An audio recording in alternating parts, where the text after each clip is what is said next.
Hello, everybody.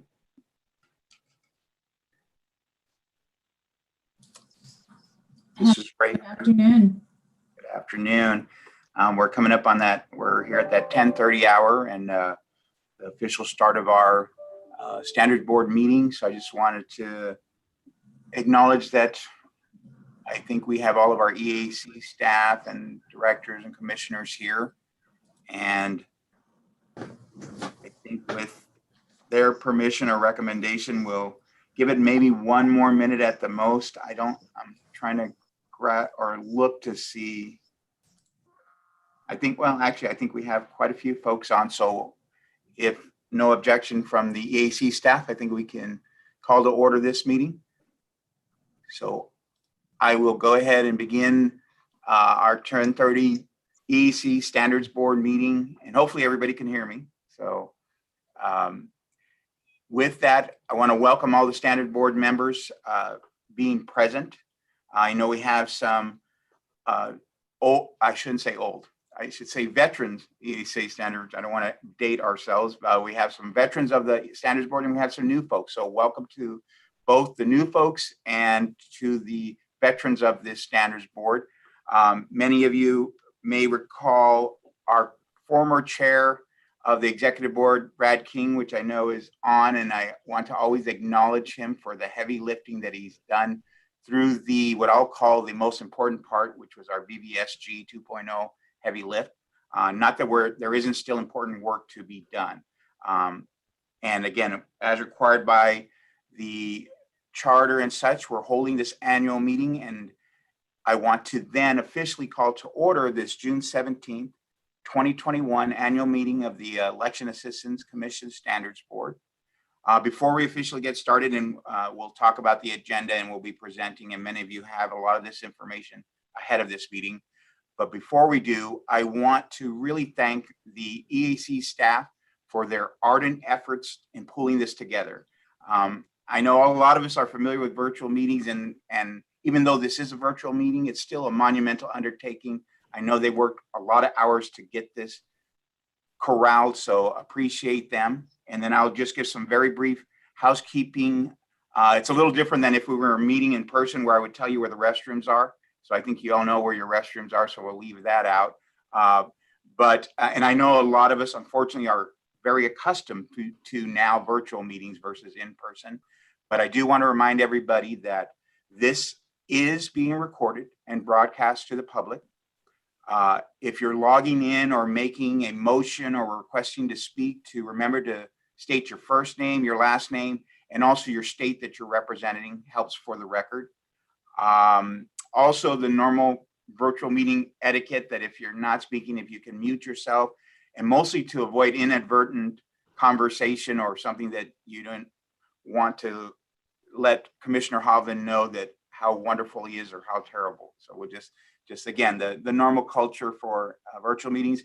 And I didn't address this with the EAC staff, but I'm pretty certain that they will be monitoring the chat feature if it is. So you are welcome to use that should you have a question. Welcome to use the virtual raise your hand, but also feel free to, again, unmute yourself if there is something you wish to present during this agenda or this meeting. Lastly, we will be taking a break.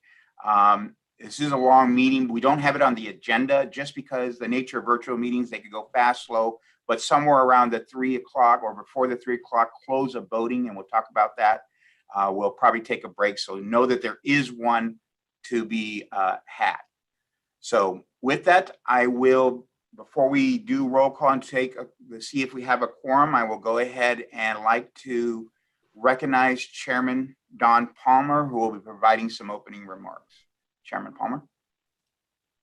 Thank you, Chairman Valenzuela. As many of you know, I'm Chairman Don Palmer of the EAC. I'm happy to be addressing the Standards Board today and everyone joining us virtually. Elections are the foundation of our democracy. While there may be divisions in our country over policy and differences of a political opinion, you remain the foundation of that democracy, our republic. Why? Because you facilitate the right to vote and the ultimate expression for millions of Americans. Your steadfast dedication to service of your fellow citizens allows the nation to continue to serve as a beacon of democracy around the world. And as I remember the oath to the Constitution and the experience of service with my fellow military members years ago, I truly feel that your service and commitment to duty allows the rest of the country to engage in a political discourse that sometimes we take for granted. Thank you for your service to this nation. As my fellow commissioners and I said after the November elections, the EAC has confidence in the state and local election administrators who ran the 2020 election and the voting system certified by the EAC. And as you know, the board, the standards board, is made up of state and local election officials. With 110 members, this is just a sample of the thousands of election officials across the country who did such amazing work last year.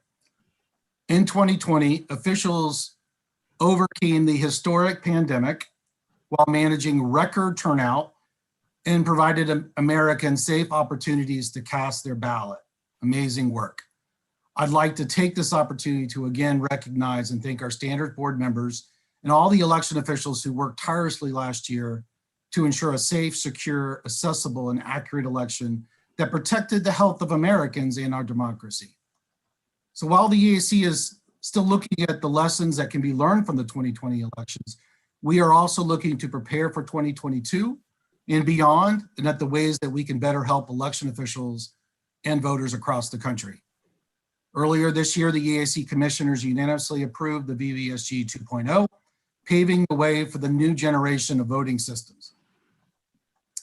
Thank you to the Standards Board, your input into development of these voting system standards. It was my honor to serve as your DFO. And as you'll hear more about this during today's meeting, really the EAC is now looking and working on the steps to implement VVsg 2.0, and we value your continued feedback on important topics like the lifecycle policy and new features of the testing manual. We also hope to gather your feedback on EAC's effort to develop an evaluation and testing program for election supporting technologies. I'm very proud of the EAC staff and what they've accomplished in 2020. We are growing and they are really doing a great job. And I really am proud of how we have continued to develop our program so we can better serve election officials and voters. Thank you once again for joining this meeting. We value your input. With that, I'm going to pass this back to Chairman Valenzuela. Thank you. Thank you, Chairman Palmer. And I echo that, all of the folks here are election heroes, those in the field, whether state or local. So thank you for your efforts 2022. I will now then want to recognize our new DFO and designated federal commissioner, Ben Hovland, who will be making some opening remarks, but also covering some of the business and membership guidelines, as well as offering us our oath of office. So Commissioner Hovland. Thank you, Chairman Valenzuela, for that and your comments. Also, Chairman Palmer, appreciate and agree with your comments. So thank you. And it's an honor to serve as the new designated federal officer, or DFO, for the Standards Board this year. As you all know, the Standards Board is such a unique entity that allows us to bring together such a wide cross-section of the election community, with a state and local representative from each state and territory, along with the partisan balance requirements outlined in HAVA. This ensures we get a wide array of perspectives from across the country. The Standards Board is a great asset for the EAC, and we value the feedback from this board, as we do from the Board of Advisors and the Technical Guidelines Development Committee. The EAC wants to engage more with our boards between our annual meetings, and as the new DFO of this board, I would like to encourage all of you to reach out at any time if you have recommendations on how we can better engage or utilize this body, or any recommendations that you might have for the agency. So again, please don't hesitate to reach out. With you all being state and local election officials, we value your contributions and want to utilize your expertise and use your time wisely as you generously participate in the Standards Board. From 2020, We got a record number of 137 Clearinghouse Award or Clery submissions that we received, and many of which came from people here. So we know you've got some great ideas, and we do want to hear them. This, as Chairman Palmer mentioned, it's a very exciting time at the EAC, and I'm happy that we'll be able to share some of that information with you all today. And as we hear more about today, the EAC is building on our election expertise and some new staff and programming. Again, we'll get into more details on that. We know this is a long virtual meeting, and we appreciate your attention and participation. Just to start off here, as Chairman Valenzuela mentioned, I'm going to provide a high-level overview, especially for our new members. We've got 21 new members of the Standards Board, and so we officially welcome them. But just to give a brief overview, the Standards Board was created by the Help America Vote Act of 2002. It's a federal advisory committee.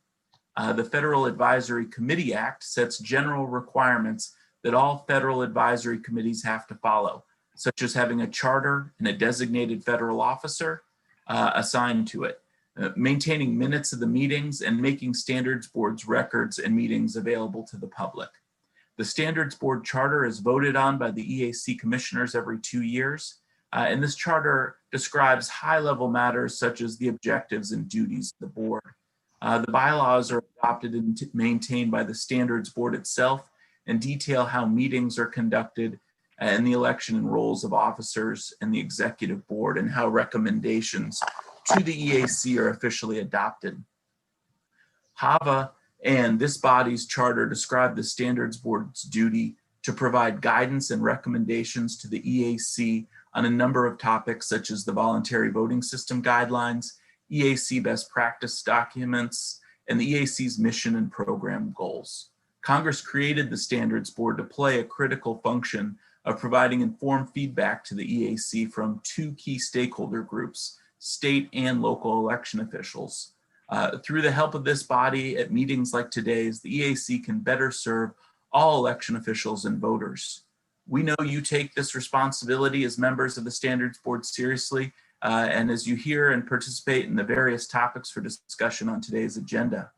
I'll now administer the oath of office. If all board members could raise their right hand and repeat after me. You don't need to unmute yourselves, as I'm sure that would cause quite some feedback. So just repeating after me. I do solemnly swear or affirm I do solemnly swear support and defend the Constitution of the United States and defend the Constitution of the United States against all enemies, foreign and domestic, against all enemies, foreign and domestic, that I will bear true faith and allegiance to the same, that bear true faith and allegiance to the same, that I take this obligation freely without any mental reservation or purpose of evasion, I take this obligation freely without any reservation, and that I will well and faithfully discharge the duties of this office on which I'm about to enter. and that I will well and faithfully discharge the duties of this office that I am about to enter. So help me God. So help me.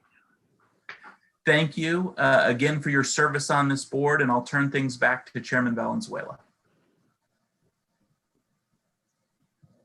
Thank you, Commissioner Hoffman. We will then officially look, and I will now call upon Secretary of the EAC Executive Board, Ms. Barbara Geckner, to make a roll call so that we can determine if we have the minimum of 56 members present to establish a quorum before we move into the business of the board.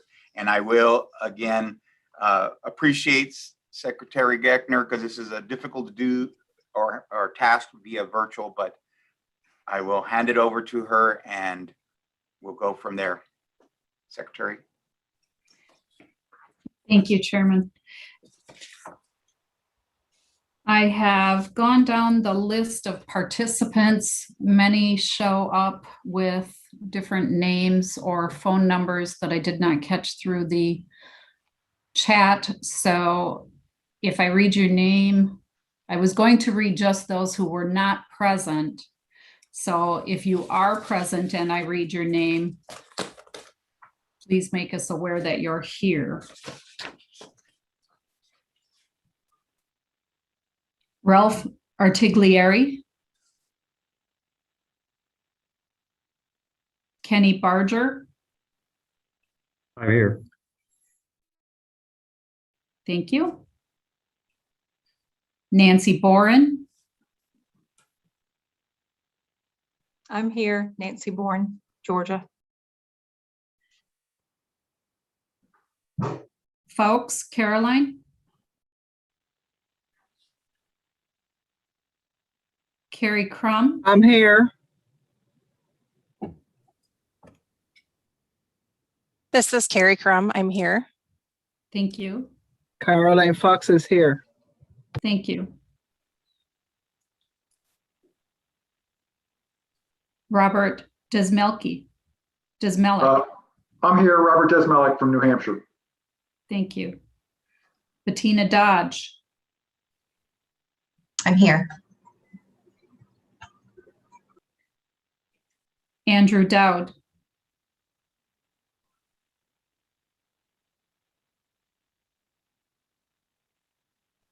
CJ Garrison,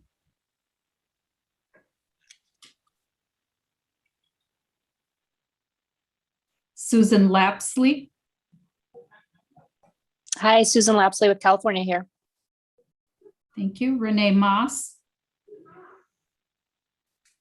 Hi, Renee Moss here with Delta County, Colorado. thank you. Ken Mata, Ken Mata is here from Arizona. Barbara McIntosh,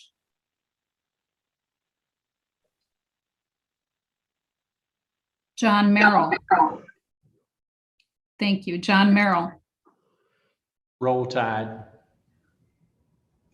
Denise Merrill,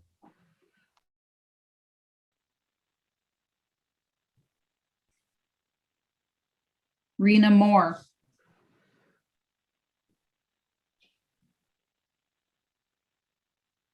Carol Morris, Carol Morris is here from Oklahoma. Brian Neesby, Yes, I'm here from North Carolina. Brian Newby, Here from North Dakota. Kathy Placentia, Here, Kathy from Providence, Rhode Island. thank you. Jameson Shue,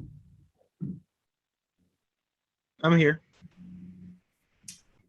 Fiti Tave,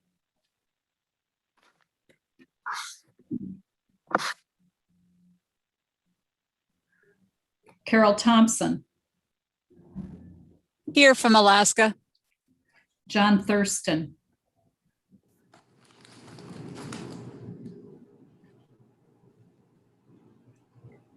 Kim Wyman,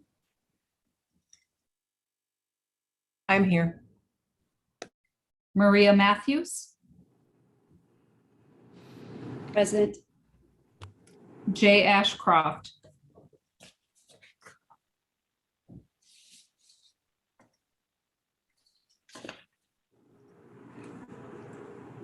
Lizbeth Becker,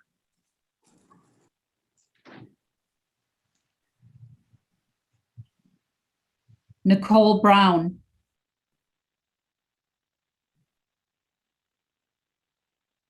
Barbara Kagaski,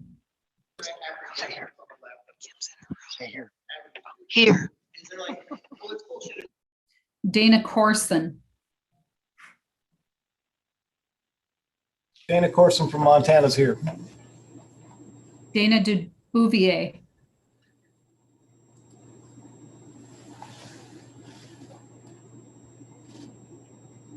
Michael Gill,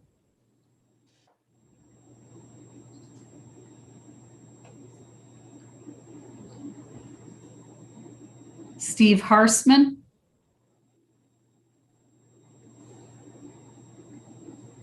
Neil Kelly,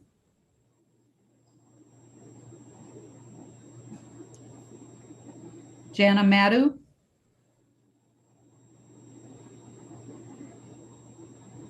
David Maida, Norma Morales, Dennis Perot,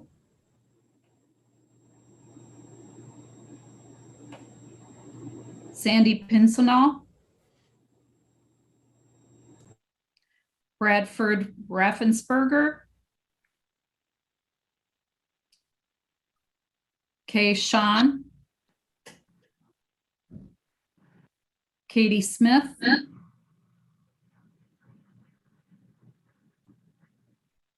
Lilofi Ugalela.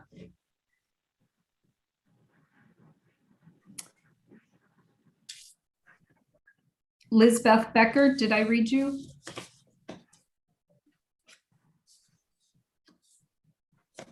Okay. Yes, Those were, Beth's in the chat and Andrew Dowd was in the chat, or they said they're present. thank you. So, who was the first one, Mr. Hovland? Sorry, Lizbeth Becker and Andrew Dowd. Thank you. Chat, they are present. Barbara McIntosh from the Virgin Islands is also present. Thank you.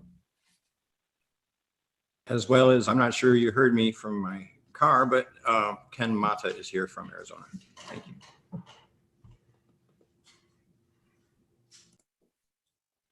Thank you. I have you. Anthony Stevens is here from New Hampshire.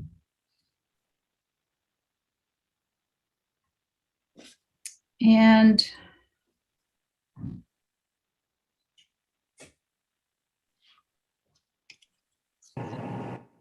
okay. Barb, we have a few more names in the chat.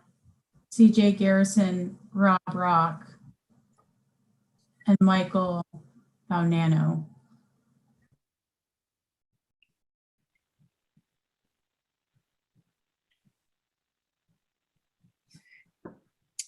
Yes, those I did not read. I had already recognized through the participant list. It appears we have 23 who are not present. Therefore, we do have a quorum. Thank you. Do you have Jared Deering from Kentucky? I do. Wonderful. Thank you, Ms. Secretary. And being that we do have a quorum, I will then declare that the June 17th, 2020 Standards Board annual meeting is called to order. Our first item or order of business is approval of minutes. I think EAC will be putting those up in a screen share, but all of this documentation would have been sent to you previous to this meeting in either the calendar invite or via other email exchanges. But this is, again, an adoption or approval of the minutes for the past or for July 31, 2020 Standards Board meeting, again, which was previously sent to all members. So as part of that, I will now entertain a motion to adopt the previous meeting minutes as presented. Mr. Chairman, Brad King of Indiana, I move approval of the minutes of the July 31st, 2020 Standards Board meeting as submitted. Thank you, Mr. King. Is there a second? Second, Anthony Alban, State of Delaware. Thank you. Any objection? Yes, Sandra Meadows. On page 10, the third line, it says altered, and I think that may need to be alert.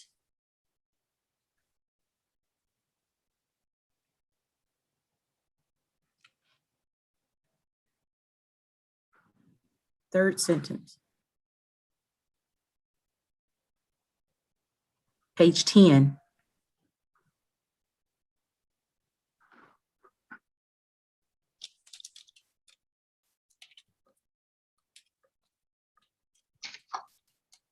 Thank you for that. I concur that I think that, and with that, we can, I presume, and get EAC feedback that we can make that adjustment for that typo. Is that correct, as far as EAC staff? Yes. Okay, thank you, Kevin. Then we. Excuse me, but this is Gail Fedumi from Alaska, and I was present but was not listed on the roll call. Brian Wood from West Virginia was present, was not listed on roll call. And made a statement on page 5 for proof of presence.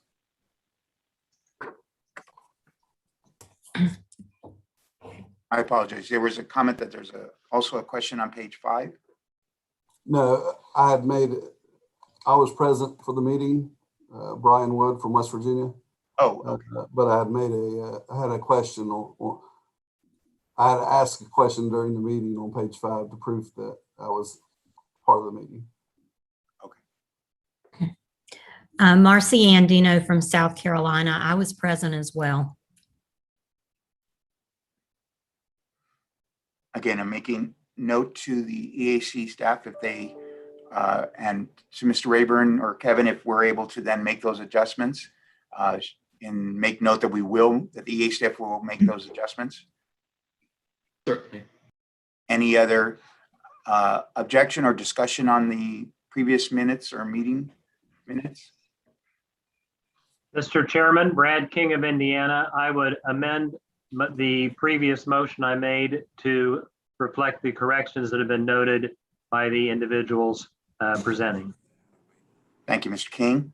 Then we'll take this that is as a motion to adopt the minutes with the edits as recommended. Are This there? is Anthony Albans. I'll second that again from Delaware as amended. Thank you, Anthony. And again, we'll open it back up. Any discussion or objection with those amended or those edits? It is moved then and seconded the body adopts the minutes with the edits. We'll now take a voice vote to adopt the minutes to officially memorialize that. All in favor, say aye. Aye. Aye. Aye. All opposed, say nay. Aye. Hearing none, the ayes have it, and the minutes as edited or to be edited are adopted. We'll then move on to the next order of business, which is approval of the agenda. We can cue the EAC staff to put that. And again, these are, this document was sent to you or sent to the membership. So, but have it present in front of us is the agenda for today's meeting, which I can happily say we're already through part of it. So that's a great thing. But officially, I will now entertain a motion to adopt the agenda as presented. Secondra Meadows, Tennessee, move that we adopt the approval of the agenda. Thank you, Ms. Meadows. Charles Holiday, Illinois, seconds. Just to confirm, EAC got that documented with regards to the second or the person. We'll assume so. So then we'll open it up to any discussion or objection. Hearing none, it is moved and second that this body adopt then the agenda. I will now take a voice vote, and all in favor say aye. Aye. All opposed say nay. The ayes have it and the agenda is adopted. So now we're moving on to another part of the noted on the agenda, which is the appointment of the Election Certification Committee. As many or all of you would be aware, we are electing and filling the full 9 seats for the executive board. There'll be more details to follow, but for that purpose of that certification, the bylaws call that we appoint the certification committee, and the chairman does that. So I'm going to, as a point of privilege, adopt or appoint the current executive board members to include, for the record, John Merrill, Brad King, Barbara Geckner, Rob Rock, Joe Gloria, Mark Goins, and Deborah Erickson. Again, that is our current executive board, myself included, but we'll continue on in case they have to meet once those results are in. And I would also like to, which will be a surprise to Barb Geckner, but I didn't mention ahead of time, but I'd like to assign Barb as Secretary of the Executive Board to be the spokesperson for the certification committee. And all that entails would be when the results are reported out or received, that she will, at that point, verify the certification committee validated those results, but we will then have the EAC staff read out the results specifically, but mostly the EAC staff will pull together those executive board team members for that certification committee when the time is appropriate, either virtually or through email.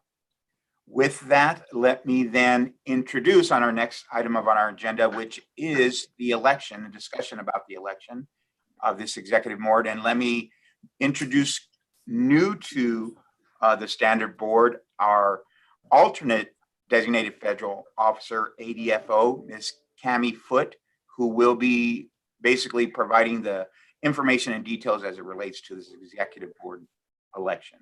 Cami? Thank you, Chairman. So all of you should have received an email from me around June 2nd, which is 15 days before the election per the bylaws, that would have had nomination forms and bios about the nominees for the executive board election. If you have not received that information, please let us know and we can resend that to you. You can let us know by either putting a message in the chat if you're on Zoom, or if you're on the phone, you can verbally tell us at the end of this presentation so that we can make sure that you have the information that you need. We had one nominee withdraw their name, that's Brenda Cabrera. So you will not see her name on the ballot today. So this leaves 13 nominees for 9 positions on the executive board. HAVA governs that the makeup of the board, which does not allow for more than 5 members of representative of either a state or local membership or a single political party affiliation. So this means that the top 5 vote getters will be declared elected and the remaining 4 seats will be determined based on the next highest vote getters until a single category threshold has been filled. All of you should have received a link from me with the password, and you should shortly, if you have not already, received a link to the ballot. We sent test ballots ahead of time on Wednesday. This is a new link with new password information for the real ballot. If you haven't received that email from me, you can let us know by, again, putting a message in the chat. We will be monitoring that and we can get you that information directly. Or you can call or text Stephen at the EAC. His number is 202-740-3562. Or you can contact myself at 202-740-7244, and we can make sure that you get that information. So voting will be open for 30 minutes from now to ensure that any technical difficulties are addressed before we close the polls. We will be putting a message in the chat just in case anybody is not paying attention to the time, but I would encourage all of you to also be mindful of the time because we could be reaching that 30 minutes during a presentation. After the results are tallied, the certification committee will declare the new board members elected. And if you have any questions, again, our contact information for both Stephen and I is in the chat. You can email, you can call or text. We want to make sure that you're able to vote in this election. So with that, I'll turn it back to the chairman.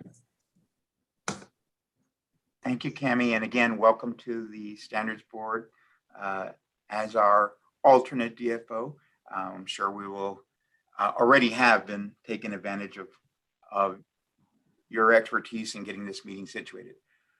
We will then move to the next item. And again, I encourage folks to, as Cami indicated, to exercise that option to get your email, to cast your vote. This is a unique circumstance where you have all 9 executive board member seats open. And I do want to recognize, and we will a little bit later, but thank to the former executive board that are still current now, but will soon be replaced. But also mostly to mention Secretary Merrill, who is the newest member, and he didn't get to say roll tide in an official capacity at one of these meetings, so I apologize for that. But he'll at this meeting be able to make up for that. Thank and you, he my did brother. already. Thank you, my brother. So we will then, during this, again, take opportunity to cast that vote. We will move on to our next item on the agenda, which is general EAC updates. And for that, I will welcome the Election Assistance Commission Executive Director, Mona Harrington, and hand it off to you, Mona, for that presentation. Thank you, Chair. Let me share my screen.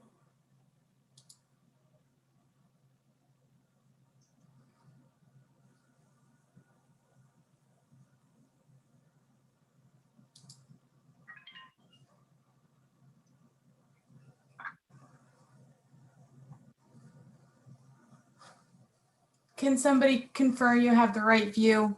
Do you see the full slide? Yeah. Yes.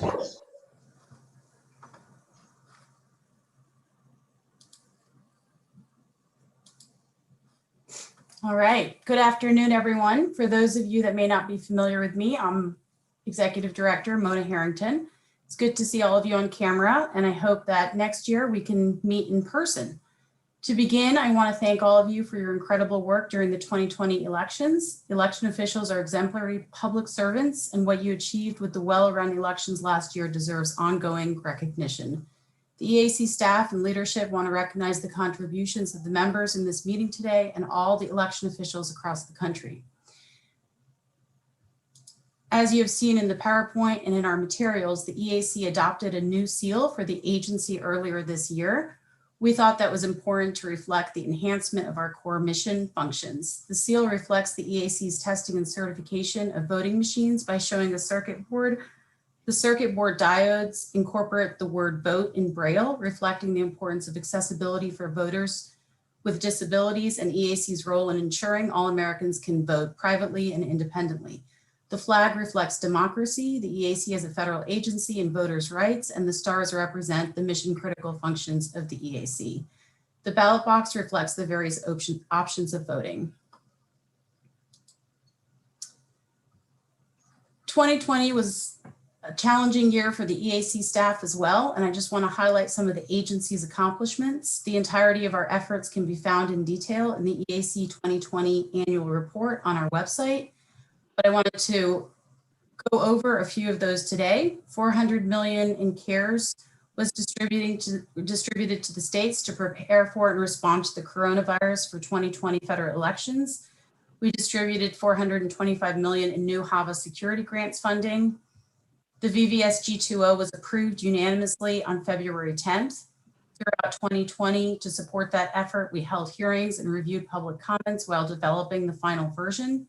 Just wanted to take a moment to thank all of the board members here, as well as our federal partners at NIST, who made that process a success. We also launched our first National Poll Worker Recruitment Day campaign to assist in a national effort to recruit poll workers amidst the pandemic. We launched a new CAS program that assisted the states with cyber resources and training, including webinars and white papers on risk mitigation, and offered 3 different levels of cybersecurity training to the states. We relocated our office space to Washington, D.C. We chaired the GCC-SCC Joint COVID Working Group that produced COVID-19 resources with our federal partners that included DHS, CISA, CDC, FBI. Documents were published on topics related to mail absentee voting, in-person voting, other safety, accessibility, and security topics related to responding to the pandemic. Lessons learned from the 2020 primary, and we also co-authored an election-related CDC guideline for in-person voting and produced a video in coordination with the DC Board of Elections. We hosted 38 events, including 2 all-day in-person events and 36 virtual hearings, roundtable discussions, webinars, and interviews. And lastly, we commissioned Rutgers to perform a 2020 disability and voting accessibility study, and that report can be found on our website.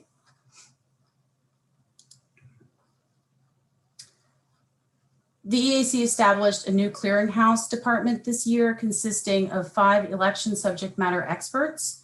In the last couple of months, several local election officials from across the country and a dedicated accessibility SME have joined the EAC.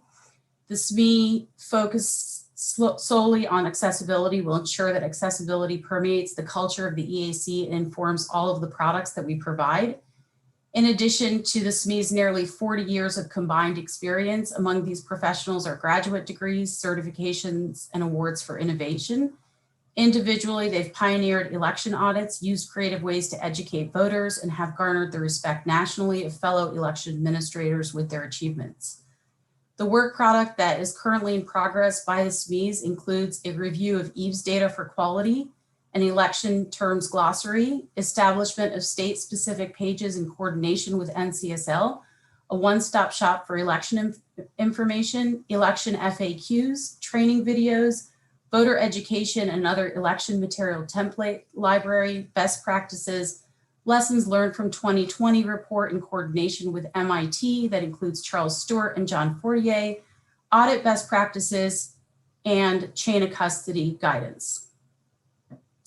As of June 8th, the EAC is very excited to announce the establishment of a new FACA, the Local Leadership Council. This will allow for a critical feedback loop with locals, allowing the EAC to better serve its stakeholders with election officials.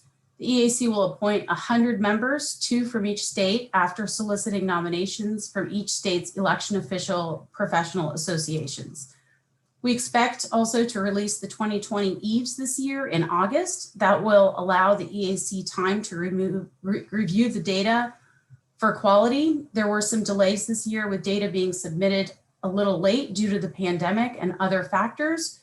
So we're looking forward to seeing the Section A working group as a subcommittee of the Standards Board to be reinstated in order to help identify areas in the future that require improvement with the EVES survey. We appreciate your patience, diligence, and hard work in helping the EAC make the EVES a useful resource. In addition, we're working on implementing a pilot e-pollbook program focused on security and accessibility with a similar framework as the VVsg with a requirements and a manual. We'll get in a little more detail on e-pollbooks and the VVsg 2.0 next steps later in the meeting. Our Office of Inspector Generals identified the states that will be audited this year. I just wanted to quickly list those off for you for your awareness. Arizona, California, Delaware, Indiana, Georgia, Ohio, Pennsylvania, and Washington. The EAC grant staff and management are available to support all of you throughout the audits and are available to assist.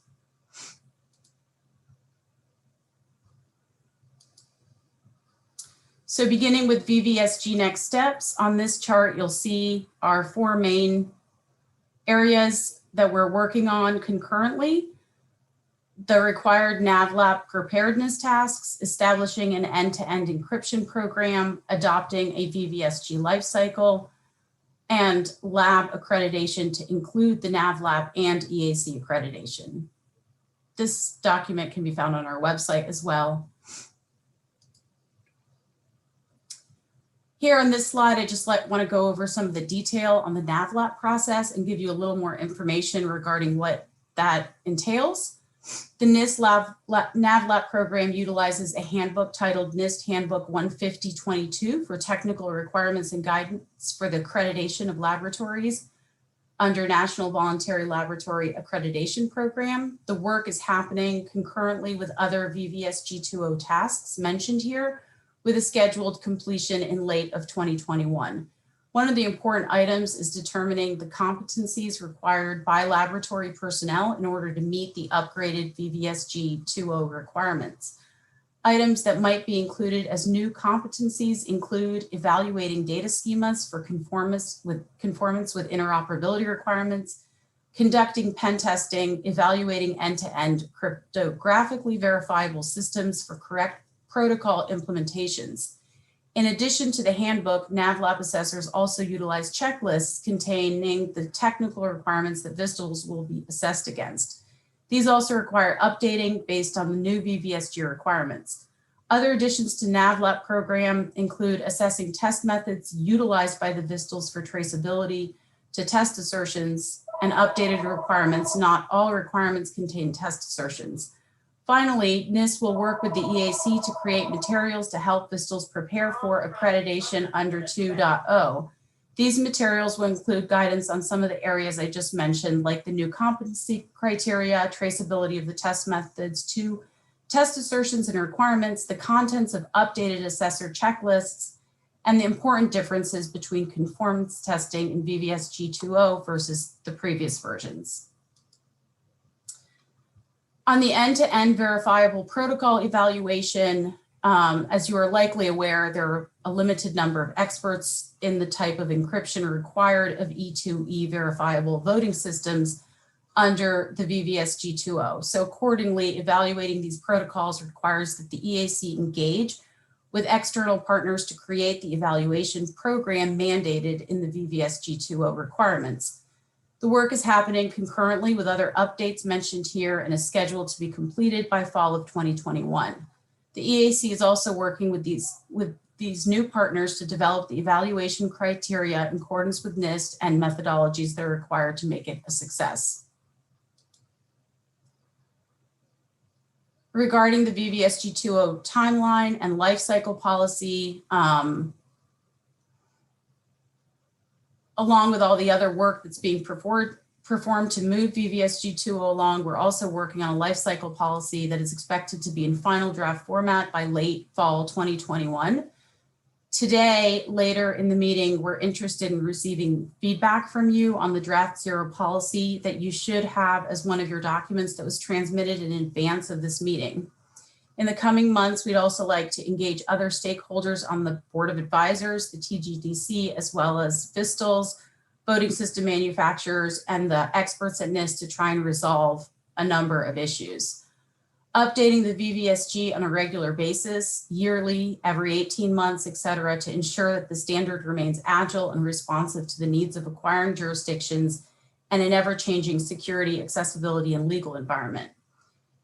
The EAC is aware that there may be implications for states who specify a particular version of VVsg in their certification rules or specify that the latest version be utilized for certification.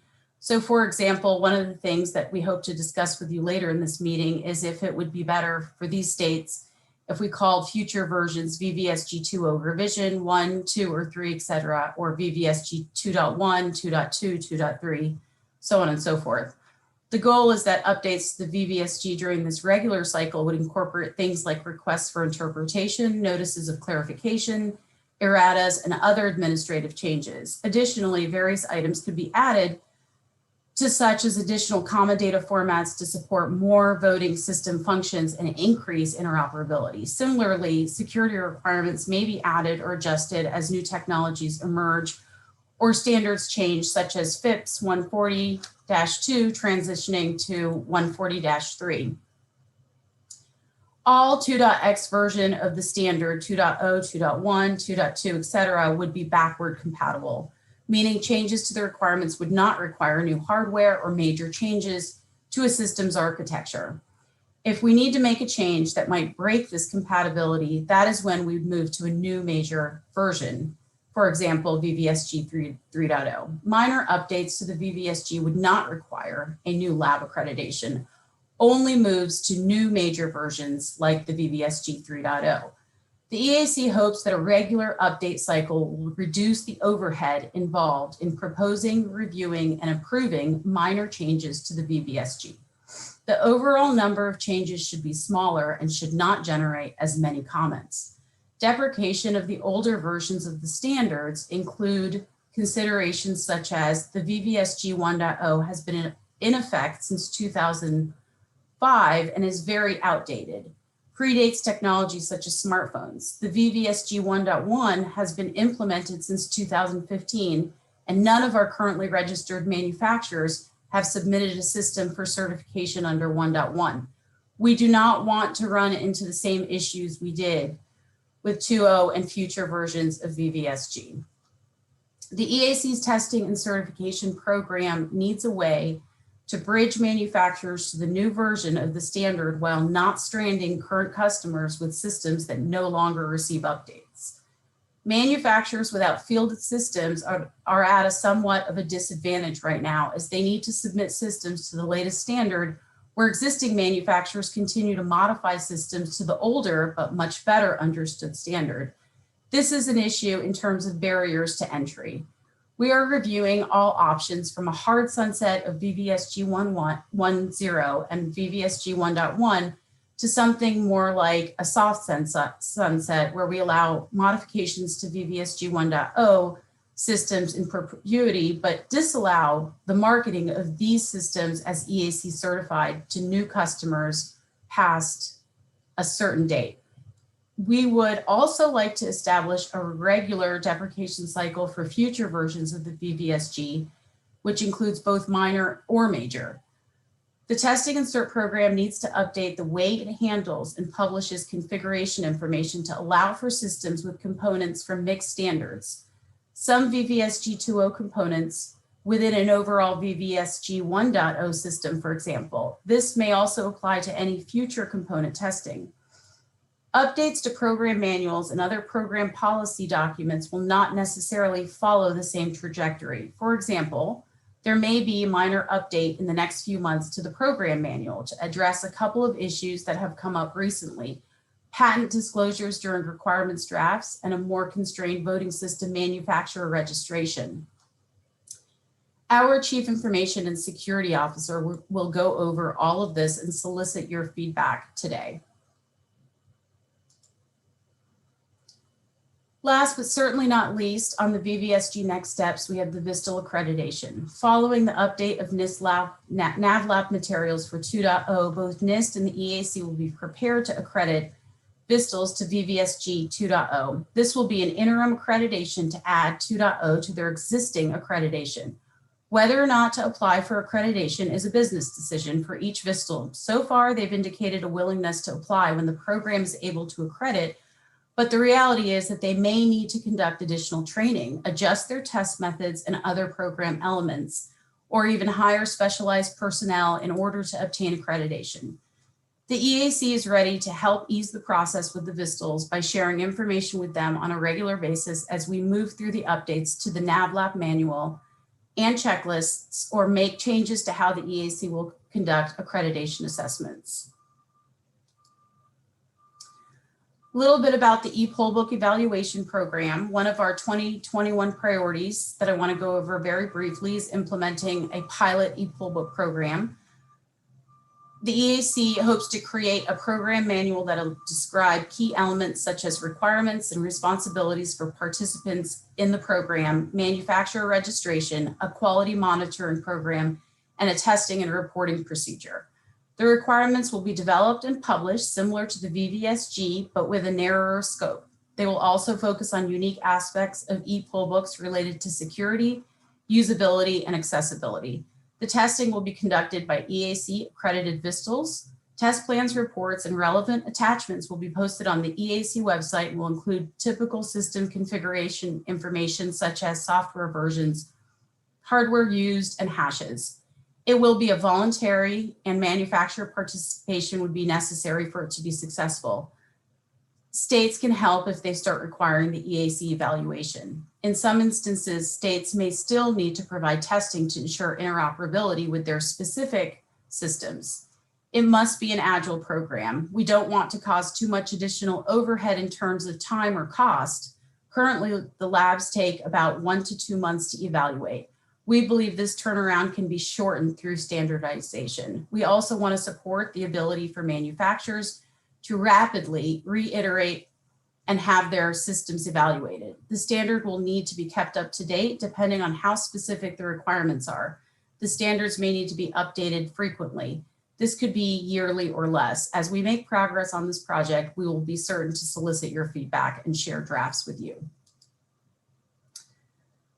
On to EAC funding and staffing. This chart on the screen shows you the increase in the EAC budget. That increase we're very appreciative for. It's allowed for significant enhancements and accomplishments at the EAC. We've stretched the funding a long way and believe we've truly improved our mission critical activities.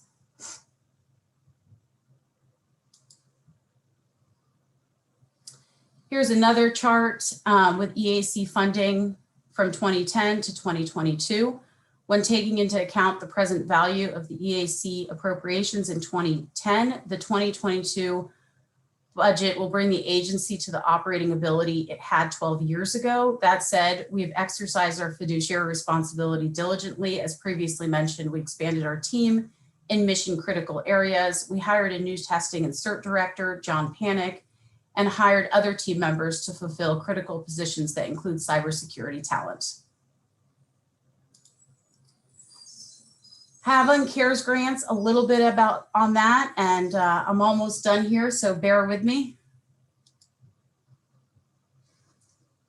As of March 31st, 2021, states have expended 51% of the roughly $805 million awarded. That's up 21% from last year.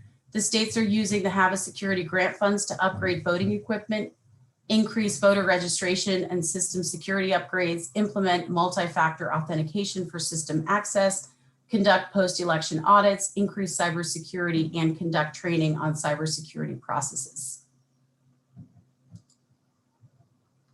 Here's a chart that shows election security expenditures by category. The other expenditures include ADA compliance, administrative and indirect costs, pandemic-related supplies, and physical security.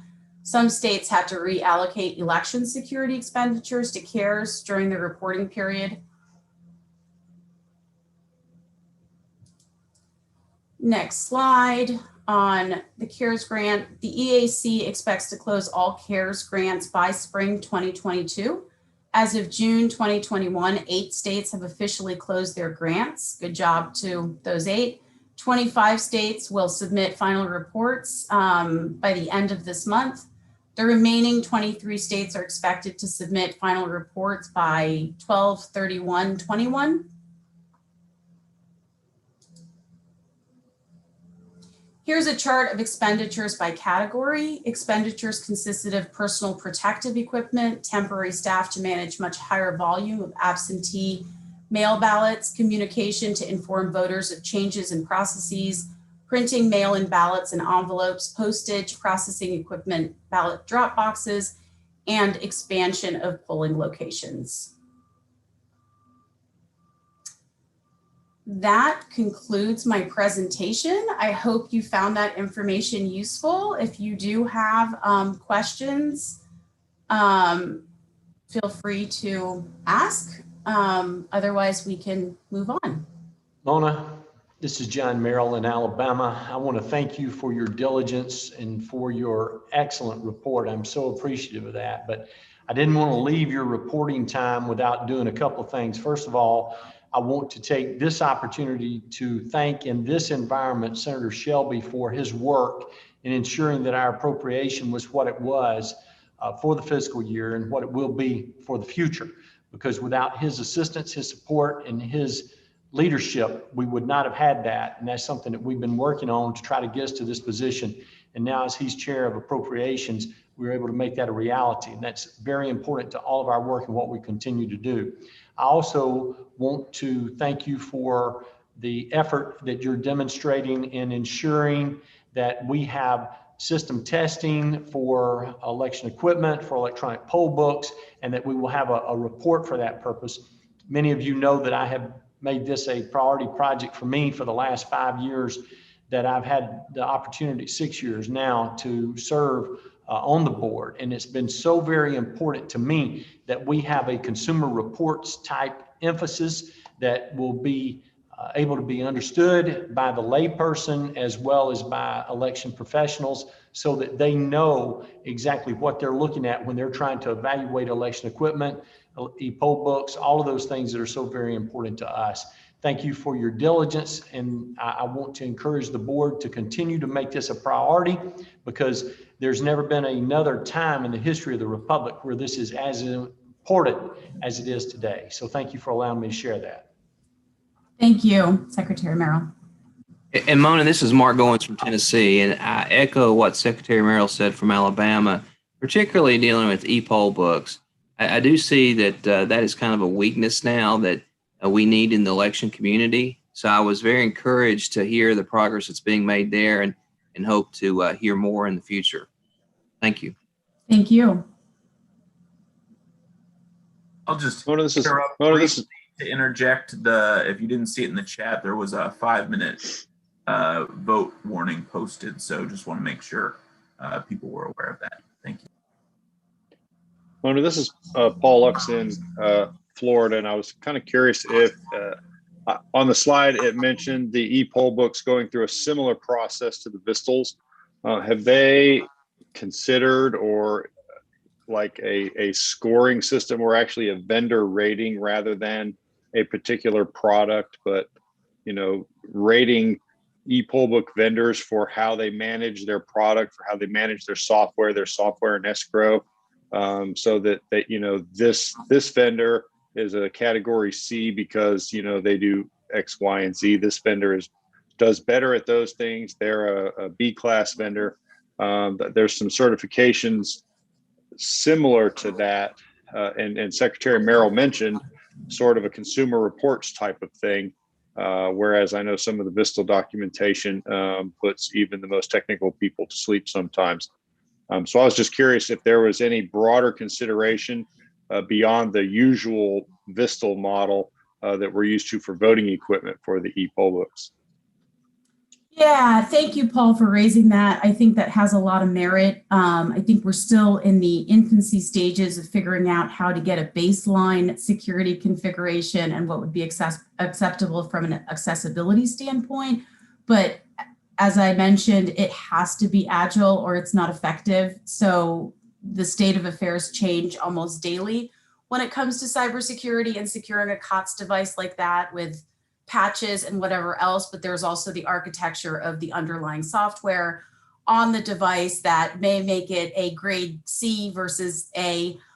So I think what you're saying has a lot of merit, and that's all, that's really good feedback and things that as we enhance and get closer to a draft 0, we're definitely going to be talking to all of you and soliciting your feedback and making it a better product for everybody. So thank you.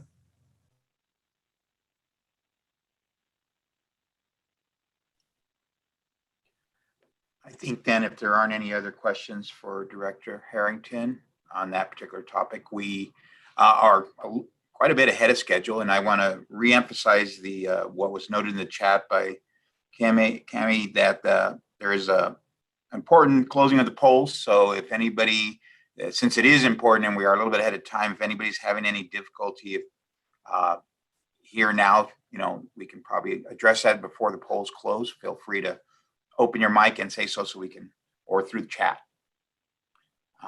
With that, Paul, I see your, Ray, I'll go stand at the end of the line so that everybody who's in line has a chance to vote before the polls close. Take your camera with you so we can verify that you're doing that. Mr. Chairman. Kyle Ardwin from Louisiana. If I may I ask Mona one more question?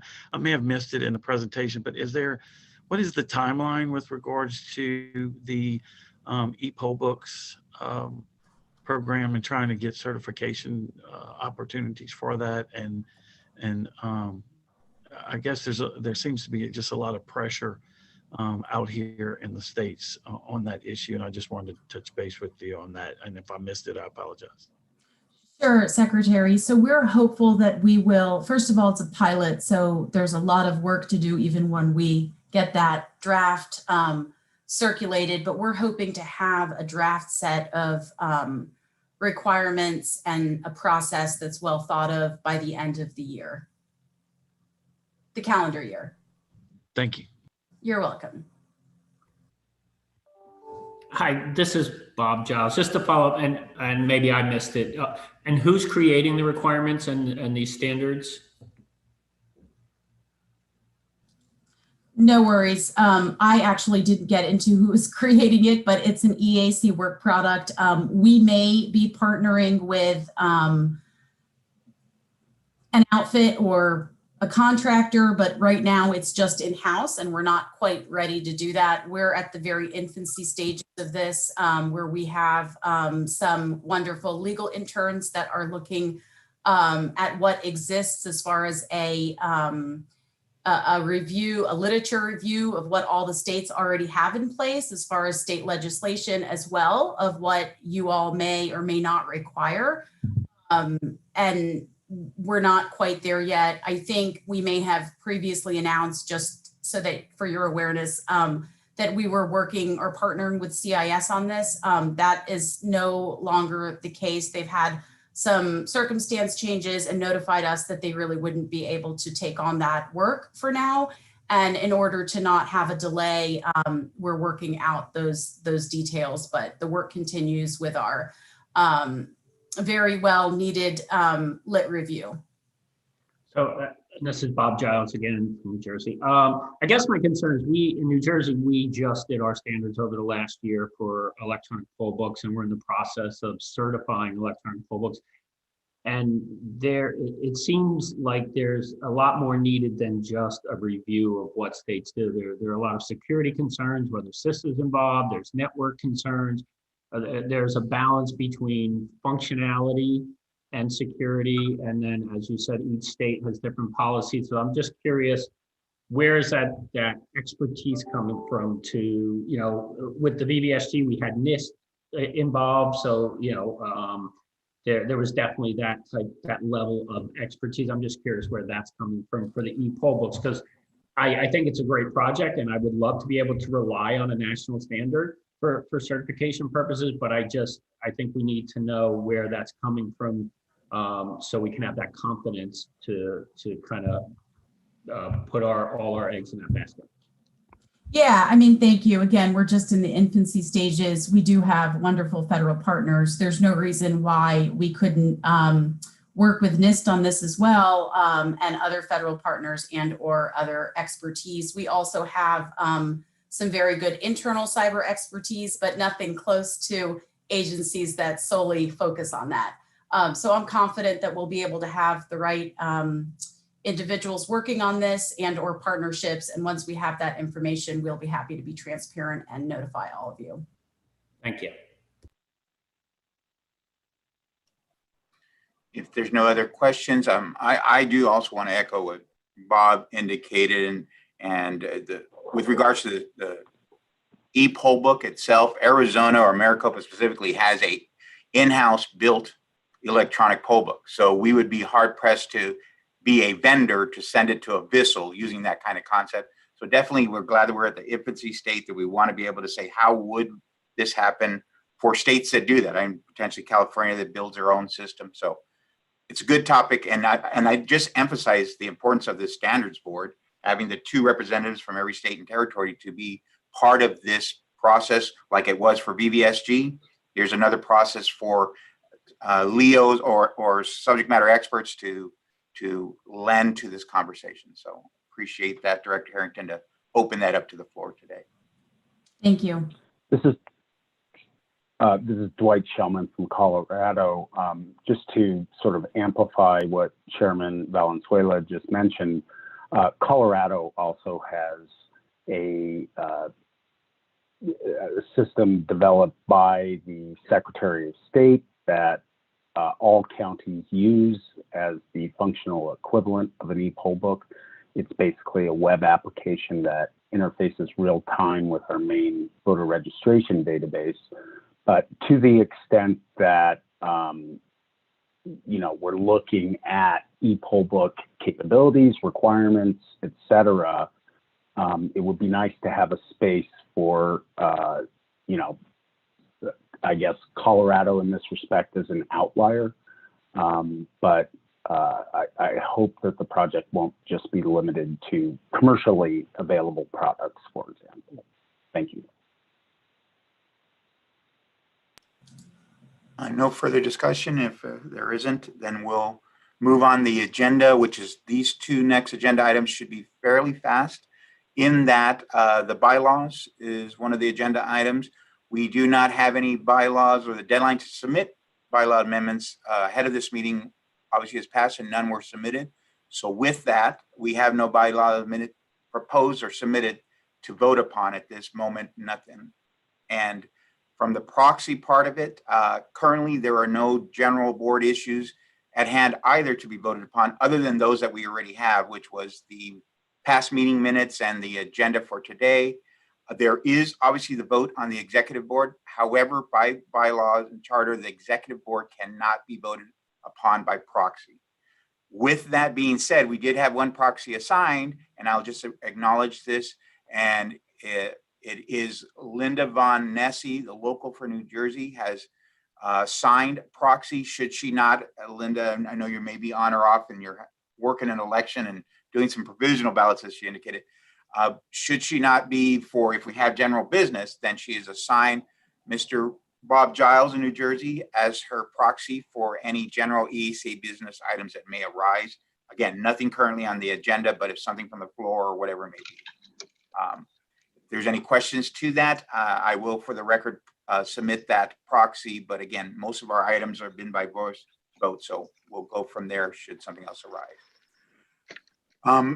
Again, I just want to make note that the members have their opportunity to cast, and I will ask of the EAC staff, since I'm trying to look at and make sure, since I am also the proxy chair, so I'm making sure that I didn't miss any in my email jumping back and forth. What time is our official close then? Just to reiterate for the executive board election. I can jump in here. So it should be about now is 30 minutes from when we began.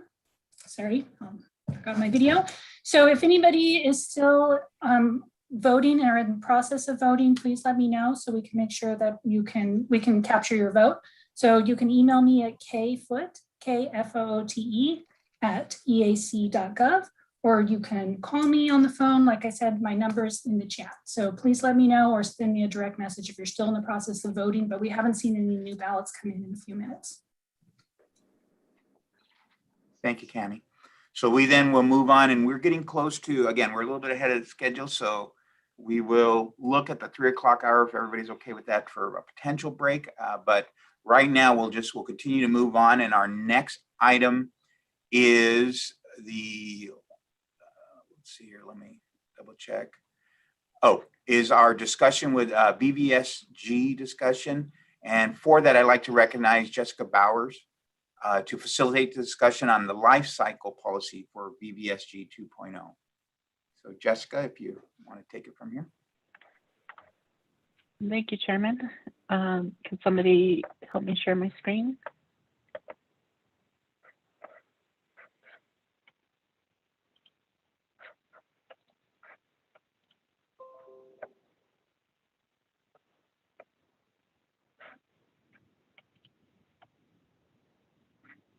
Okay, you should be seeing my slideshow now. Thank you for the opportunity to have this discussion. I want to say that our new testing and certification director, John Panic, has asked me to step in his stead. He had a conflict with the state testing or state certification conference today. And so I'll do my best to do his presentation justice. So first I want to talk about EAC updates to the testing and certification manuals. We're going to cover major updates since 3.0 and then, since 2.0, and then a couple changes that we're adding since the 3.0 version that was voted on by the commissioners. And then after that, we will talk about the VVsg lifecycle policy in a little more detail and hopefully foster some discussion here. So major enhancements to the testing and certification manual version 3 posted on our website are the component testing pilot program in Appendix F and the penetration testing that has been added in section 4.5. The component testing pilot program is being introduced to assess the feasibility of integrating a discrete VVsg 2.0 compliant component into a system outside the context of a full system certification. Penetration testing is described in manual section 4.5, and this effort includes 2 phases. One is a pre-testing assessment, and the other is a vulnerability and threat analysis performed by the pistols prior to EAC testing.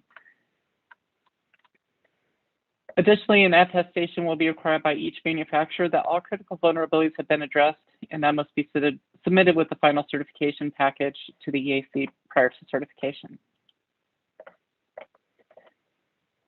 Now, there are a couple additions that we're going to be adding to a 3.1 version of the manual that has not yet been voted on by the Commission, but we want to preview for you today. Manufacturers will now be required to disclose any essential patent claims to the EAC that would be infringed upon by the use, sale, offer for sale, or other disposition of a voting system compliant with the most recently adopted versions of VVsg or a proposed version of the VVsg published in the Federal Register for adoption. This new section also requires current essential patent claims to be disclosed to the EAC by December 31st of this year. The ownership interest disclosure has been updated. It requires that manufacturers disclose who has over 25% ownership interest, as well as both direct and indirect ownership are now specified. and this is in line with current banking disclosure requirements. The manufacturer definition and registration process now requires submission for certification within 24 months of application approval. And this is to prevent entities that have no intention of producing a legitimate voting system from registering with the EAC. Over the years, requests for interpretation and notices of clarification have been released to clarify some aspects of either VVsg requirements or the program manuals. These have not always been added into the subsequent version of the manuals. And so we're going through an effort right now to make sure that those are incorporated and that we have the most current information in the manuals moving forward. Significant additions to manufacturer agreements have also been made. These are generally to ensure the EAC has situational knowledge of various critical aspects of voting system testing outside of the EAC program or while in use. Manufacturers are required to provide their supply chain risk management strategy and information regarding security of all types of security testing that they conduct themselves, excluding testing performed as part of the EAC testing and certification program, obviously. Registered manufacturers must cooperate with the EAC when we make inquiries, requests for information, requests to attend official meetings and hearings. Additionally, manufacturers must report all fielded voting systems, not just EAC certified. The currently published manual only requires that EAC certified systems be reported. Manufacturers must participate in voting system or other election system monitoring programs established by the EAC during elections, including early voting or on election day as applicable. Finally, manufacturers shall not convey or imply that their status as a registered manufacturer with the EAC constitutes an EAC endorsement of the manufacturer or its products, or an EAC certification of that manufacturer's products. So now I'd like to get into the VVsg lifecycle policy. As Mona mentioned earlier, we're currently in draft on this and would like to present some of the items here for your discussion. So there's a few core elements to this lifecycle policy. It's going to provide guidance on deprecation of obsolete standards, VVsg update cadence, and versioning of future standards. So under standard deprecation, currently existing 1.0 systems may be modified without significant bounds. As Mona mentioned, no systems have been submitted to 1.1, and we were trying to avoid that situation with 2.0 and trying to figure out a good way to move manufacturers towards the new standard. So here are some proposals that we have that we'd like to discuss with you. There's 4 different versions of this here. There may be some others that you may bring up, but let me just enumerate those real quick. Allow modifications to currently certified systems indefinitely with a narrow definition of what is allowed to modification. The proposed narrowing would exclude the addition of new system components and would resemble the current de minimis change process, but allow for additional testing. The second would allow modifications to currently certified systems indefinitely with no changes to the definition of a modification. This could include a requirement added to the testing and certification program manual that would prevent manufacturers from marketing VVsg 1.0 systems as EAC certified to new customers within 24 months of implementation of VVsg 2.0. We would propose that the meaning of new customer be analogous to new implementation, but may need calibration to account for state certification and or statewide implementations that may be in progress. The third is implementing deprecation of the obsolete standards approximately 12 months after certification of the first voting system to VVsg 2.0. Modifications to voting systems certified under the obsolete standards would not be allowed, only de minimis changes could be applied. And finally, we propose that we could implement deprecation of obsolete standards approximately 24 months after at least one VISTL is accredited to test against VVsg 2.0. After this point, modifications to voting systems certified under obsolete standards would not be allowed, only de minimis changes could be applied.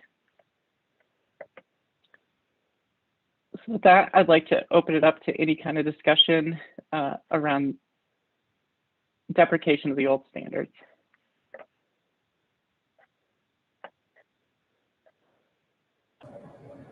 This is Brian Newby in North Dakota. Is there any view on how long it would take to certify a system under VVsg 2.0. So we know in the early days, and the vendors have gotten a lot better at predicting, working with the labs. It took a long time, and then it's compressed because of their familiarity. But I'm just reacting to the 24 months. If this were 10 years ago, that might be an issue with 1.0, but is 24 months more than ample time? I mean, I don't know what the view is, so I'm just curious. We believe so. In speaking with the Vistals, they thought that a new system certification to 2.0 could be accomplished in 6 to 8 months, kind of at the top end. So we think 24 months would be ample. I think with VVsg 1.0, it was kind of a new process across the board, and there were a lot of bugs to be worked out. We do understand that there will be some bugs to be worked out of VVsg 2.0 as well once somebody puts in a system for certification, but we don't anticipate that it'll take years for somebody to get certified.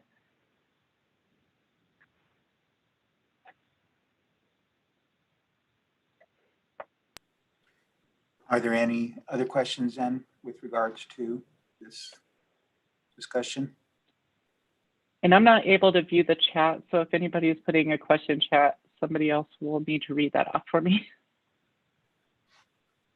I don't see anything in chat that is in relation to this life cycle. So, but again, obviously all of this is still open for conversation and can be, I know that questions afterthought can be presented to Jessica if that's needed. Not hearing any other questions related to that. I think we're at a point where if everybody's not objectionable, we still have about an hour and a half, if you will, as far as agenda items. So, sorry, Chairman, yes. There's still a few more discussion items in the presentation here. Sorry. Yes. Yes. So what I was going to say was I was going to take a break, but you're saying that. Oh, okay. Jessica, you still have more on the life cycle, is what you're saying? I do. There's okay, I'm sorry. 3 more slides. Oh, okay. Then please continue. Sure. Thank you. So as we mentioned, regular updates to VVsg are essential to ensuring that the standard remains agile and responsive to the needs of acquiring jurisdictions and continuously evolving technology and legal environment.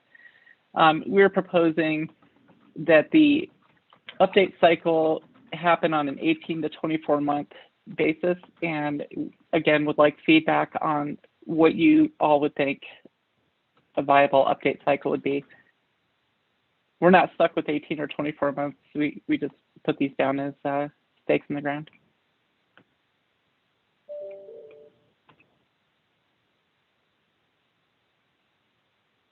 The idea here is that with a more rapid update cycle, that there won't be quite as much overhead, so there won't be quite as much change to address through comments and discussion and public hearings and whatnot, and so we can respond a little bit quicker as we go. This is Brian Newby again from North Dakota. I think the concern that I want to raise, and others may have it or not, but just to tee it up, I think just is that if there's potential legislation that people can think will pass or not at the federal level, but it does speak to certification that systems must meet the requirements of the most recent EAC standards. And so I know you're looking out to make sure no one has stranded investment, but I think that the concern really is twofold: not the stranded investment, but also that somebody's not 6 months away from an election only to find that their system can't meet whatever that standard was. And so I think one way or another, and I know it seems like there could be a bunker created by the EAC to make sure that the states are protected by the way you create all these cycles. And I don't know that there's a way to hash through that, now or anything. I just kind of want to tee that up because I think there could be some proactive thinking here that if a bill gets passed kind of in the middle of the night or without input, we can all live with it because the EAC was proactive in the way they thought through these cycles. Sure, and I'm going to advance my final slide here real quick because I think it helps address some of what you're asking about. And I saw that Mr. Lux had raised his hand. I did. I just had a quick question, not to ruffle a whole bunch of feathers, but I'm kind of curious what this update process will look like and what the final resolution from this update process will be if there is not an operational majority of EAC commissioners. Sure. So we still require the commissioners to adopt the VVsg. We would continue to move through the process. So it's the same HAVA mandated process that any update to the VVsg would go through.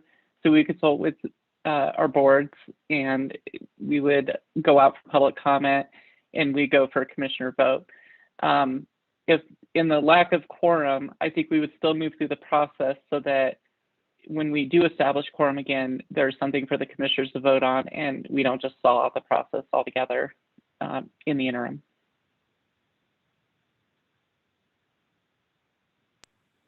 Thank you. Okay, so this is the final point of discussion. And Mr. Newby, I think this might address your question or kind of go towards it a little bit, but how we version these new versions of VVsg, I think is very important. Obviously, a lot of states say that you have to be on the latest EAC version in terms of how systems are certified in their states. Some specify a specific version. So the easiest way to go here is to say, well, a minor version rev would be 2.0, then 2.1, 2.2, et cetera. But I think that might run into issues with that latest version language. And we're curious if we call it VVsg 2.0, revision 1, revision 2, et cetera, if that might help so that VVsg 2.0 is the latest version, and then we just have revisions after that, which maybe are more voluntary, but not restrained by those kinds of laws.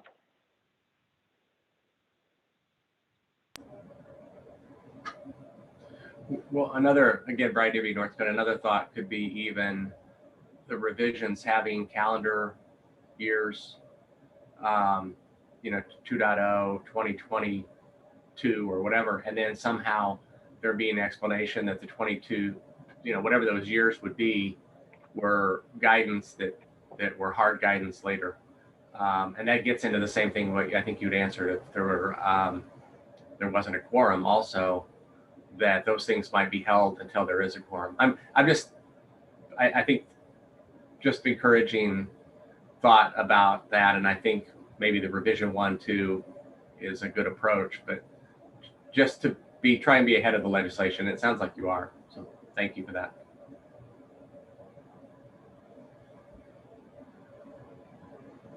Thanks for your feedback. Any other thoughts on what we call this? I see Robert has raised his hand. Correct. Robert Desmalik from New Hampshire. I think that I understand the sensitivity of lining up textual description with what legislation may say, and thereby staying VVsg 2.0 and then using wording like revision 1, revision 2, or the July 2023 edition are good ways of kind of showing that base. I think the last sentence about backward compatibility, there's more to that than meets the eye, and that I'm not sure you can ever determine in any standard whether what's backward compatible and what isn't, because that depends on implementation details in given systems. So you want to have enough flexibility that you in essence can have systems which may not be able to meet some aspects of a specification, yet still be consistent with it to the extent they were when they were first certified. And this even ties back to the other issue of what do you do about old specs? There's always a problem with old specs. And I don't think you can just simply say, when we go to 3.0, we'll make sure we won't ever do that until there's a situation where you can't maintain backwards compatibility. Because I think from a practical point of view, technically, in the technical aspect of this, I don't know if you'll ever know where that boundary exists.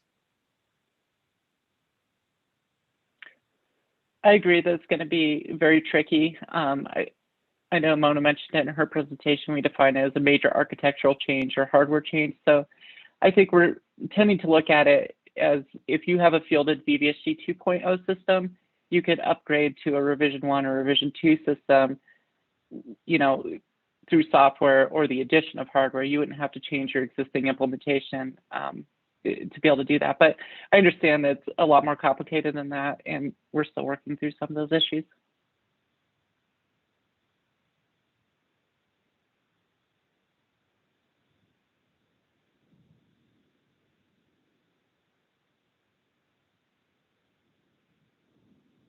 Any other comments or discussion on the three I put up? Let me just go back to the three discussion items again. So you have the deprecation of standards. We are curious if deprecating our standards, so basically sunsetting 1.0, is something that everybody wants to see, or if they'd like to see some hybrid that allows updates to 1.0 systems while we move to 2.0, or if we just keep the status quo. There's how often we should update it, and then there's the versioning.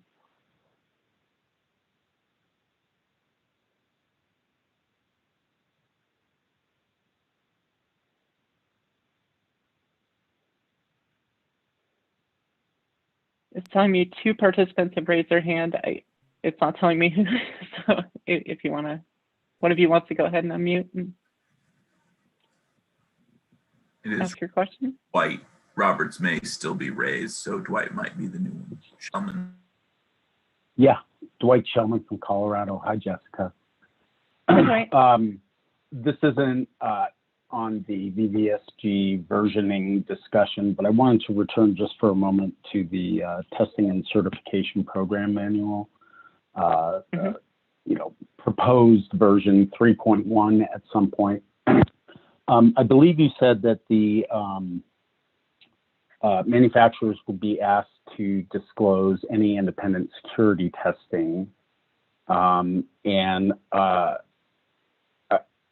wondering if any thought was given to requiring them to also disclose independent accessibility testing. That hasn't come up yet, but I think that would be a wonderful addition. Okay, thanks. Just wanted to mention it. Thank you very much. Sure, thank you.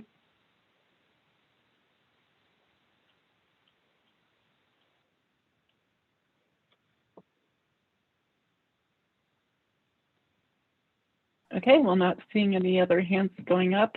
If there's nothing else in the chat, thank you all for participating in this discussion and look forward to hearing additional feedback possibly after this meeting. Thank you, Jessica. As indicated, we still have a bit of on our agenda, so I think here's appropriate, if unless anybody objects, to take a small break, maybe, and again, for the purpose of, since we're not networking in person, we can't, you know, join each other outside. We'll make it a little bit shorter than maybe 10 minutes. Is that appropriate for everybody? Okay, then we'll do that. So right now it is 3:03 Eastern time, so we'll come back at 3:13. If you want to, again, hang out, I'll leave it up to EAC how they pause this, and we'll see you back at 3:13. Thank you.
We'll give it a little bit of time for folks to rejoin, just acknowledging that we will shortly.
I think we're getting folks back on, so that's good.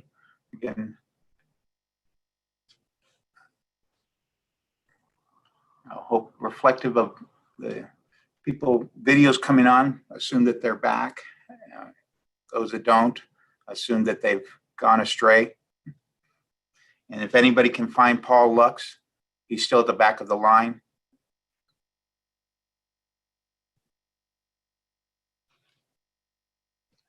Actually, Ray, I had to step out on I'm still at a conference in Tampa, and we've had protesters out front all week, scheduled around our break times in case we come out of the hotel so that they can, make sure we hear them. So I was just a little disappointed that, we still have another days of meeting tomorrow, then they're not here anymore.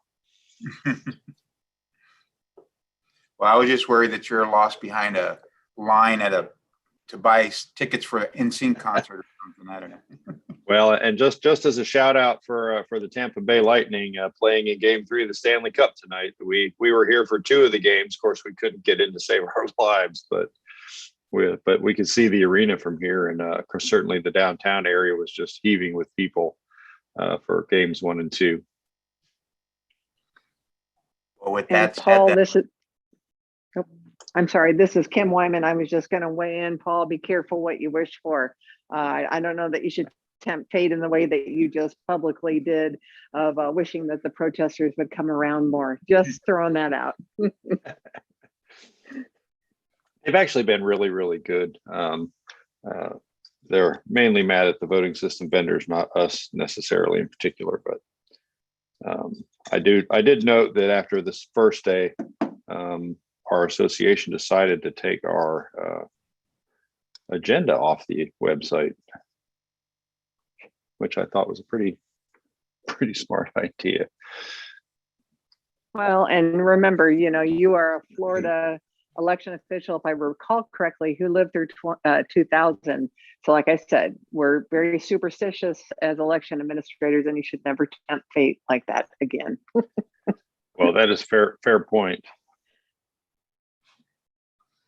well, I think we're at that point where everybody should be back, so we may be moving on. I'd be remiss to not take a point of privilege since everybody's mentioning their sports team. Paul just mentioned, and Secretary Merrill Roll Tide, but I like to applaud our Phoenix Suns, who are in the NBA, mix to get to that championship. And we even have fans outside in the 120-degree weather. That's how dedicated Arizona fans are. They're melting away. I can see them literally, but but anybody's welcome to come to this 120-degree weather if they so choose. We then will pick up on our agenda. Let's see here, we are at a moment, and I want to thank everybody for coming back. I know that this is your continued participation in this virtual meeting can be taxing, but we really do appreciate that, and I hope everybody enjoyed the bountiful spread we had out in the hallway. Oh, we didn't. That's the thing I miss about our in-person meetings, but But if you had your own bountiful spread, then welcome back, and we will move on. So our next agenda item is the category of other EAC updates. And for that, I again would like to recognize and call upon Commissioner Hovland, who will be presenting for that particular item. Commissioner. Thank you, Chairman Valenzuela. So what we wanted to talk about, or what I was going to talk about here, was our National Poll Worker Recruitment Day effort. I think most of you saw that. I hope most of you did. The EAC designated September 1st, 2020 as National Poll Worker Recruitment Day as a day of action and education with the goal of encouraging more Americans to serve as poll workers and to help America vote in 2020. We really had a great response and great participation from across the country, especially election officials. Just to give you a little bit of basics of it, we launched this campaign. We acquired the helpamericavote.gov vanity URL, which was obviously easy to remember, obviously named after the legislation that created our agency. And the page had information for individuals on their local jurisdictions where they were available, or their states, to direct people toward that information, and really a pass-through so that we could have a national campaign. A lot of this came out of our lessons learned efforts in the primaries, where with the pandemic we were seeing, you all were seeing a significant drop-off of poll workers. Of course, we know from EVE's data that recruiting poll workers has always been hard. The 2018 numbers, 70% of jurisdictions had at least some difficulty. And we also know that the majority of poll workers have traditionally been over age 60.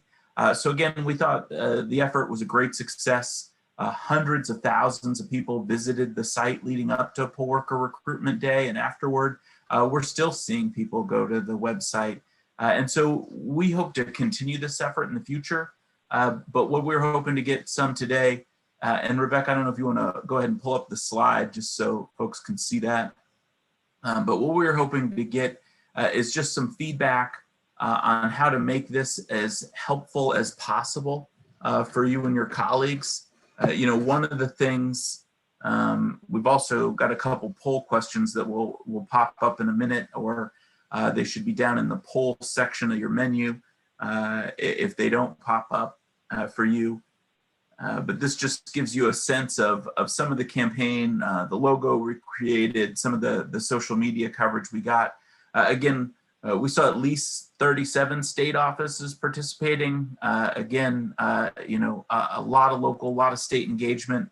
Really, it was a great success. But I think, and Rebecca, if you want to put up the first poll question, one, we just want to make sure, with you all, if this was helpful. Again, we've heard primarily that it was, but want to make sure. And then the other part that you'll see in the second question is figuring out when is the right time for that.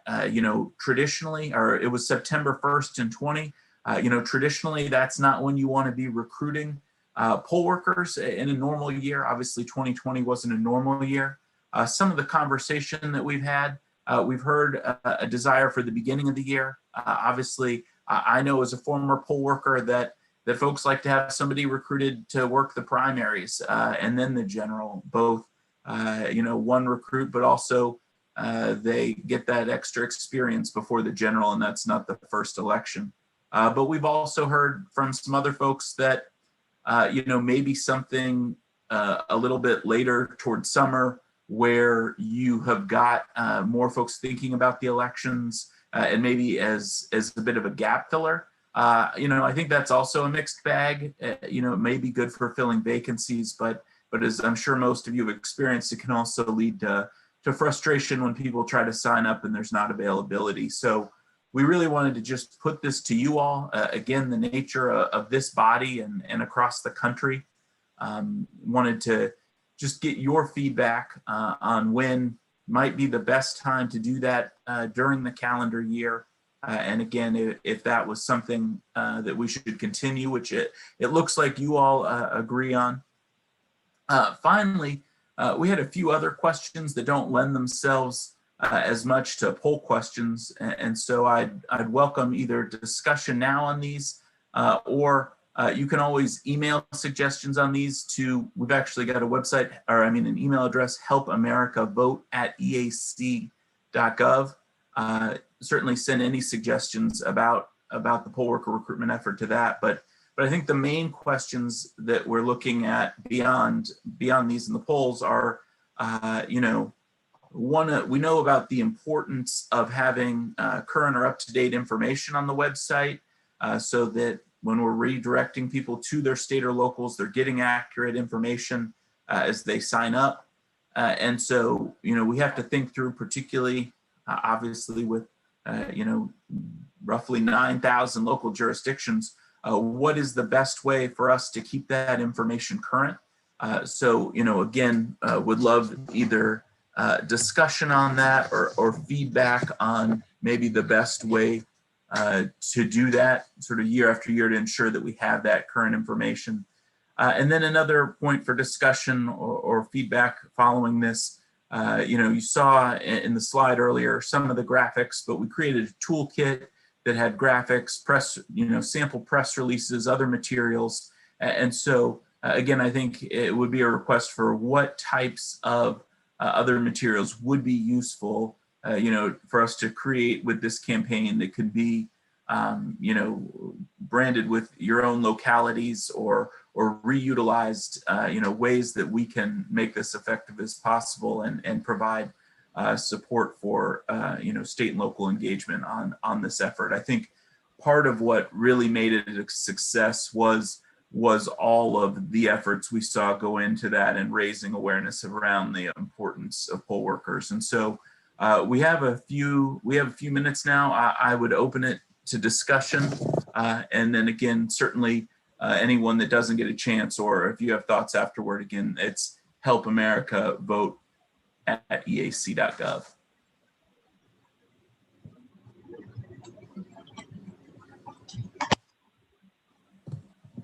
So Ben, this is Bob Giles from New Jersey. These things are great and they work well in presidential election years. It seems to get a lot of excitement. We just had our primary election on June 8th, and our governor is up this year and our entire legislature. And we had a tremendous shortfall of poll workers this year. And when we went back to people who signed up for last year, that their answer was, oh, I only wanted to do it in the presidential election. So we ended up having to actually change legislation. We normally use about 28,000 poll workers statewide. We were 8,000 short a week before the election. We had to change we had emergency legislation that lowered the number required poll workers to be at a polling site. We also offered a $200 bonus to anybody who worked. We found ourselves in the same situation as many people in the private sector finding people to work. And so we ended up having to do some pretty drastic steps. So this coming summer, we're going to have to do a heavy push for poll worker recruitment. I think to restructure how we look at it. So for us, and in the poll, you know, earlier in the year is much better. September's really almost too late to really push for poll workers. But in the off years, it's much harder than a presidential year to get poll workers. That definitely makes sense on the off-year piece, and appreciate that feedback. You know, I think part of it, I will be interested to see. I know we had a lot of first-time poll workers last year. I hate to hear that part. You know, I've heard it a few other places about some of the drop-off. You know, I'm certainly hopeful that out of those first-time poll workers, we'll see some people that make a habit of it. But you know, I think for us, you know, I think this effort would be, you know, to sort of make this a regularly scheduled event, again, raising awareness around poll workers. You know, don't think there's anything we can do about the level of excitement we generally see for presidential years. But I think, you know, with all those things in mind, you know, trying to figure out when the best time it is. I'm actually a little surprised by some of the polls, a little bit more distributed than I might have thought, which is why we ask. we've got a lot toward the first part of the year. One thing that was also mentioned was the concept of, we made it National Poll Worker Recruitment Day. I think one of the things we've learned from some of the other civic holidays, efforts like National Voter Registration Day, for media engagement, and other engagement, there's a real attractiveness to a singular day. Even if you spread that out, I think through the traffic we saw and the media coverage we saw, we did a lead up for all of August toward the September 1st Poll Worker Recruitment Day. And then we ended up with sort of residual impact, significant visits to the website in the days following that, and really for all of September, and a lot of media inquiries that followed after the day. In fact, I think we got sort of more media coverage in the weeks after than really even on the front end, as there was still this continued snowballing effect of talking about it. And so, those are factors that are also to be considered, but appreciate that. And, if there's any more discussion, would love to hear it.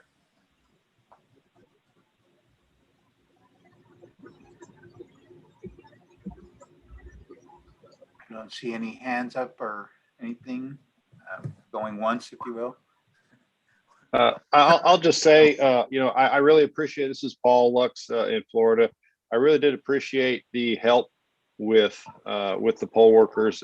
While we didn't get a bunch, we had a lot of local support that stepped up, but I do recall quite vividly quite a number of volunteers that came in last minute because of the push from the federal level. So we really did appreciate it. And of course, I'm not surprised to see that we're all spread across the map, because most of us want to recruit probably 3 to 4 months ahead of our primaries. So with our primaries spread all over the place, I'm not terribly surprised to hear that that the poll results have everybody all over the place. Yeah, that absolutely makes sense, and thank you for that. Again, I think, Robert.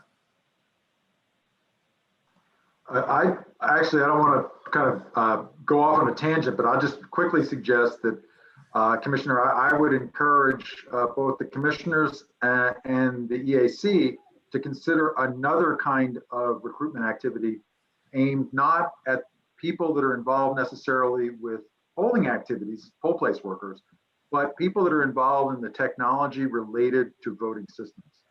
And by this, I'm suggesting maybe some work, not, kind of retail marketing campaign, but some support, some encouragement, perhaps some grants in the future to researchers in the academic community that might be looking at things like accessibility, security, voting technology, maybe some more encouragement for some organizations, nonprofit organizations that are involved in voting technology, to bring more people into the process.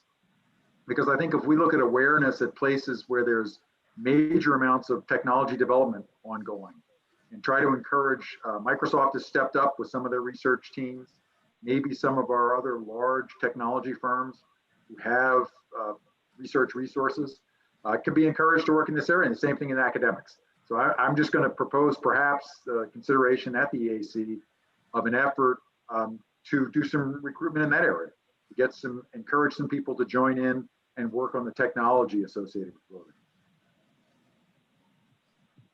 Well, thank you for that. And I think, I think one of the things that I think this effort did show us was, obviously, as you all know very well, the decentralized nature of elections being run primarily at the local level around the country, or at the state and local level, makes the role of a largely non-regulatory federal agency, sometimes a challenge. And I think when we hit those sweet spots, as I've said before, those areas that impact most states, again, poll worker recruitment, always a challenge. But I think what we saw in this campaign was using the national platform, but redirecting people to their state and local signups. I think that was a success, so that it could, again, have the helpamericavote.gov, have that easy URL, but then get people to the right place so that they could sign up.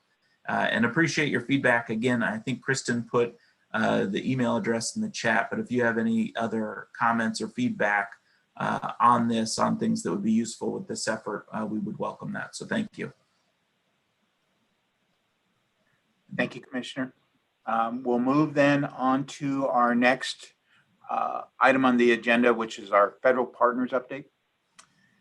First up is Carrie Ann Buchanan and Sharon Laskowski from NIST. They're here to present on the executive order discussion regarding RFI. So I'll turn it over to you folks.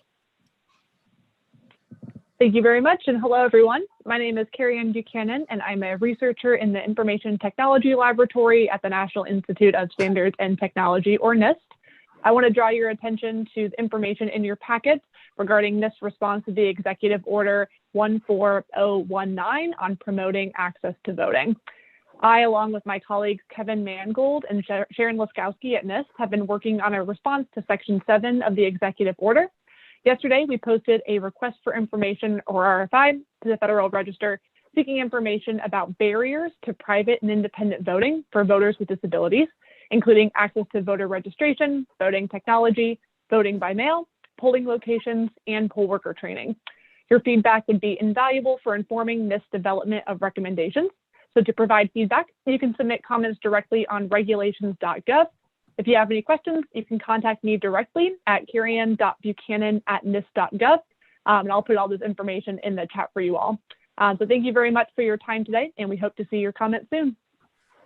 Thank you. Thank you, Carrie Ann. We'll move then to our next item, which is our federal partner update from CISA, and Jeff Hale is here to provide that cybersecurity briefing. Jeff.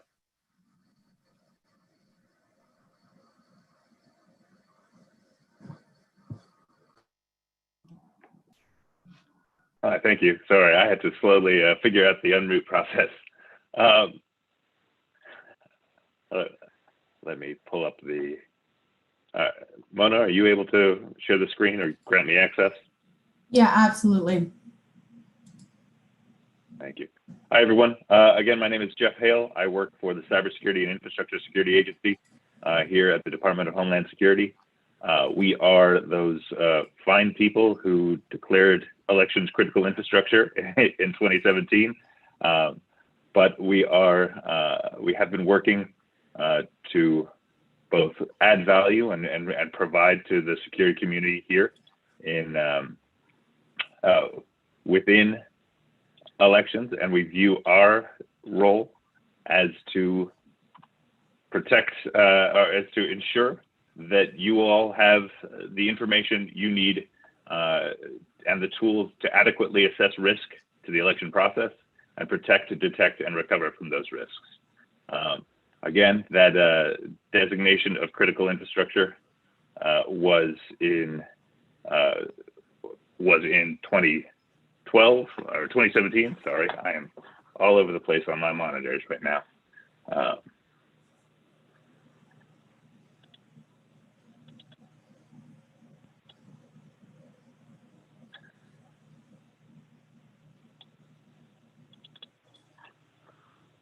All right, hopefully you all can see me.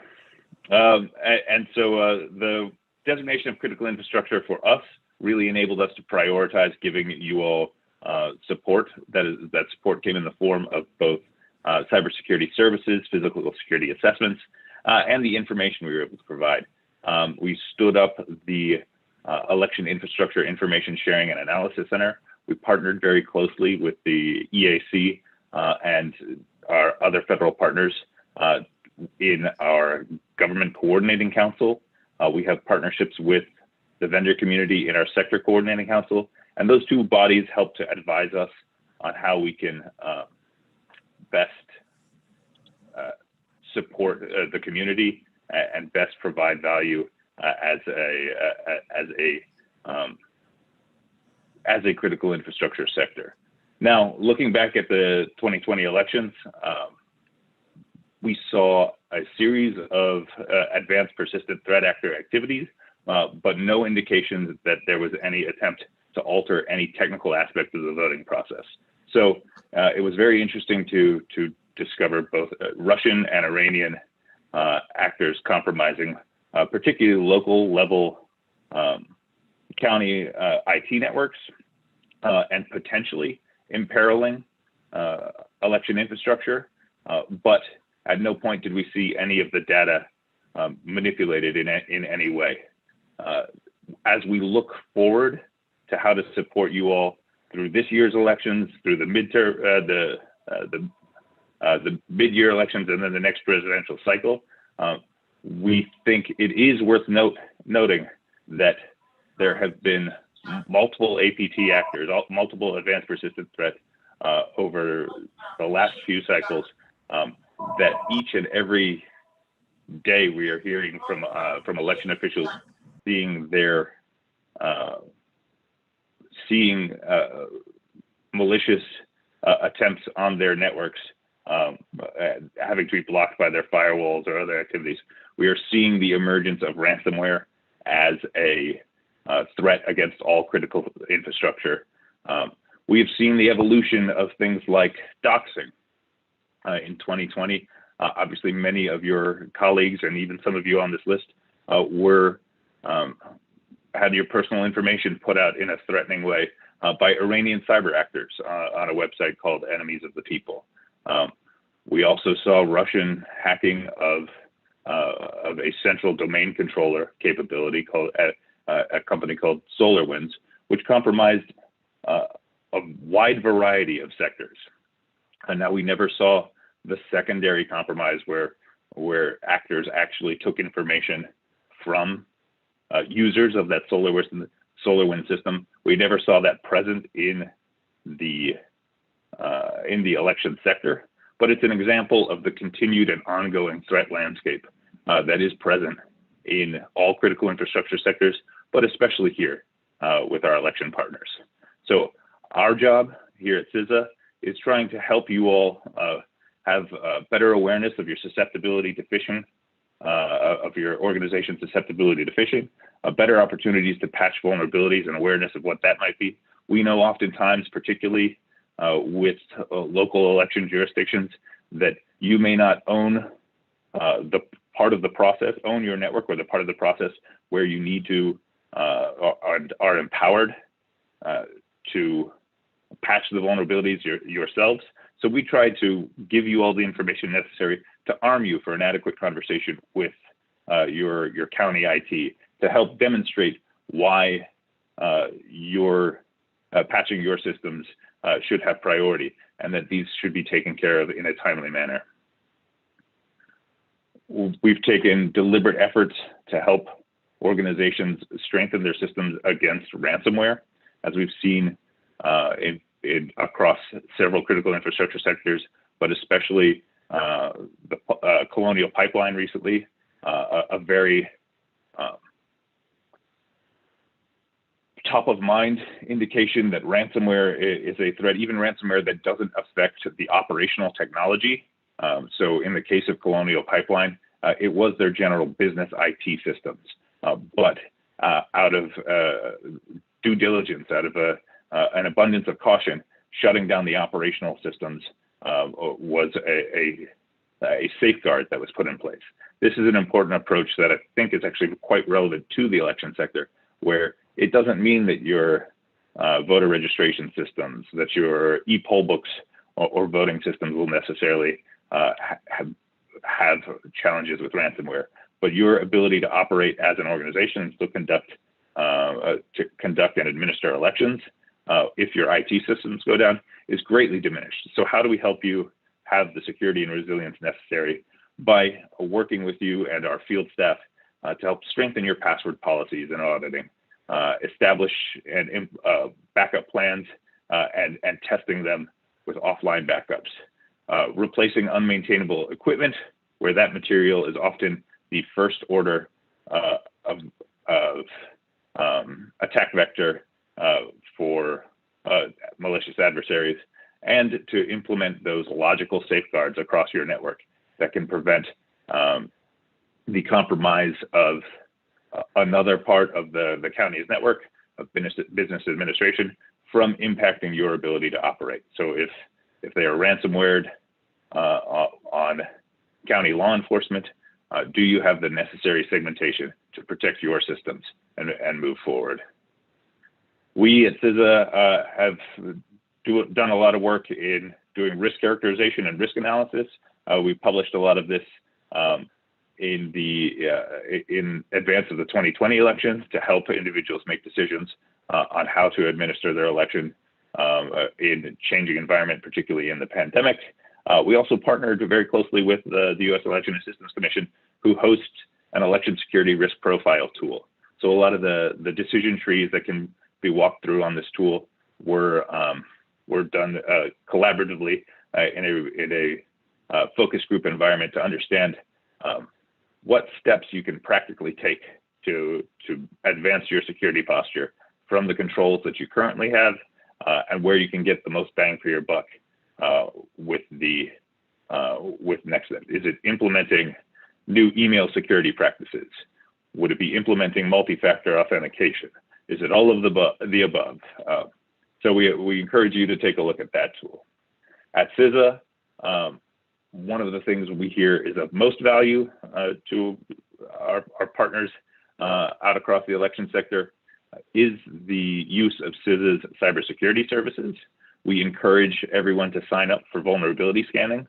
This is where you tell us what your domain is on the internet, your IP addresses that you would like us to tell you what internet-facing vulnerabilities are present, and we give you a report every week about what adversaries can see about that. That is kind of the most basic first level steps to take in protecting your internet-facing accounts and assets. As you get a little deeper into the security posture, understanding and conducting a full remote penetration test is important. It gives you a more fulsome perspective on where your vulnerabilities lie and how they can be exploited and how adversaries can navigate through your network when compromised. Encourage everyone to look at the cybersecurity resources we have available and request them from CISA at central@cisa.dhs.gov. We're also the organization, as I mentioned, we grant fund the Election Infrastructure Information Sharing and Analysis Center. So if anyone is still not a member of that, there's plenty of information sharing and alerts and piloted capabilities that they've offered both in advance of the 2020 election and are looking to shape the opportunities for the piloted capabilities for the next election cycles. Recently, CISA has assumed the .gov top-level domain. This is one that is a near-term priority for us, is encouraging all election officials to move to a web domain that ends in .gov. This is a managed domain, so only verified government organizations can have them. We think that's really important in an environment where trust is at a deficit. Being able to come from a trusted domain is key. So everyone who receives an email or visits a website that ends in .gov is able to trust that these are true and genuine government organizations. In April, we made .gov domains available at no cost. So this goes from formerly being $400 a year to nothing. So we highly encourage everyone interested in moving to a .gov domain to visit the website dotgov.gov, so .gov.gov, and request a .gov top-level domain from CISA. The last things I wanted to highlight before taking any questions, we host Tabletop the Vote every year. This year it is July 13th through 15th. It will be the same exercise each day, so we hope you can make it. We're coordinating these through your state level officials. These exercises help run through some of the top issues in cybersecurity and physical security and mis and disinformation that we've seen affect critical infrastructure and the election sector, and give the opportunity to walk through your continuity of operations plans, your incident response plans, and help make changes to that in the moment so that you're better prepared for the operational environment of an incident while conducting an election. We've also introduced new trainings. Of course, there's one on CIS's role in election security, but we also have recently released trainings on ransomware, phishing, and building trust through secure practices. We've gotten really positive feedback from each of these. We have a series of subject matter experts that we deploy for the purpose of conducting these trainings. So you're not always hearing from me, thank goodness. But we would really like it if you take us up on any of these trainings or participate in our federal virtual training environment, where we have free trainings available to all state and local government employees. With that, and representing CISA, I am happy to take any questions.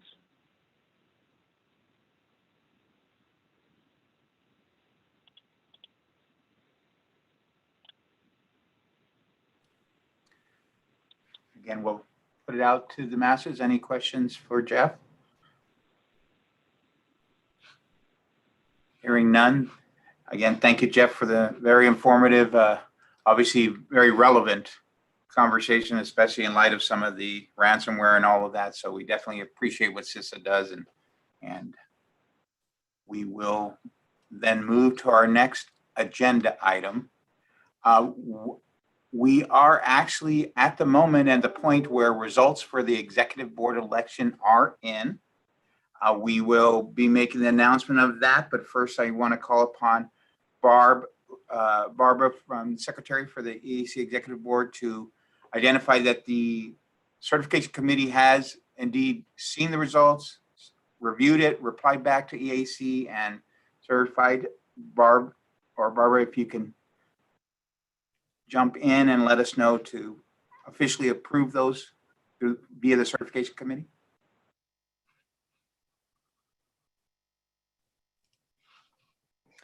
Yes, thank you. I was just reviewing those results as I received them a moment ago, and I will certify that the results are appropriate.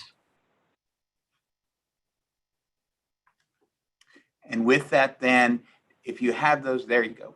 Beautiful. Then from this, the designee for the certification committee, Barbara, if you don't mind announcing for those that are on the phone that may not have the visual, who our new 9-member executive board members are. Yes. First, with 62 votes, is Mandy Vigil with New Mexico. Second, with 61 votes, is Kim Wyman from Washington. Third, with 58 votes, and tied third with 58 votes, Mandy Grangine from Ohio and Chris Piper from Virginia. Fifth, with 55 votes, is Jamie Shu from Kansas. Sixth is, with 52 votes, is Andrew Dowd from Massachusetts. Seventh is, with 51 votes, is Dwight Shellman from Colorado. Eighth, with 50 votes, is Justin Roebuck from Michigan. And ninth, with 47 votes, is Darren Dag Robinson from Oregon. The remaining 4 with 29 votes are Kyle Ardoin from Louisiana, Jay Ashcroft with 27 votes from Missouri, Scott Schwab from Kansas with 21 votes, and John Thurston from Arkansas with 19. I hereby certify those as the official results for the executive board election. Thank you, Madam Secretary, or Madam Secretary, for about a couple of minutes after we swear in all of these new 9 executive board members. And to proceed with that, I'd like to then again call upon Commissioner Hovland, who will administer that swear in for these new members. And congratulations to all of you. It's definitely, again, we're still in the midst of maybe not VVsg, but different important roles that all the members will play on top of this executive board. Commissioner Hovland, if you wish to swear those in, and we can talk a little bit about the committee, the commission, and the standing committees that come out of that executive board. I'll turn it over. Thank you, Chairman Valenzuela, and congratulations to everyone, and thank everyone who ran for your willingness to serve on the executive committee of the Standards Board. I will now swear in the new executive officers to show the instant feedback.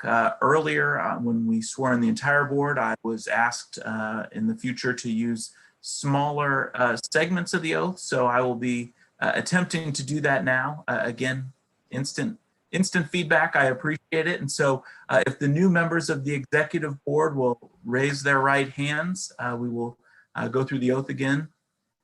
So I do solemnly swear or affirm that I will support and defend the Constitution of the United States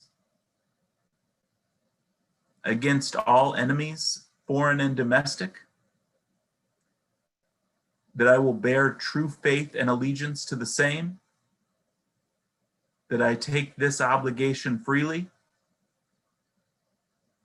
without any mental reservation or purpose of evasion, and that I will well and faithfully discharge the duties of the office on which I'm about to enter. So help me God. Thank you all. You are sworn in officially.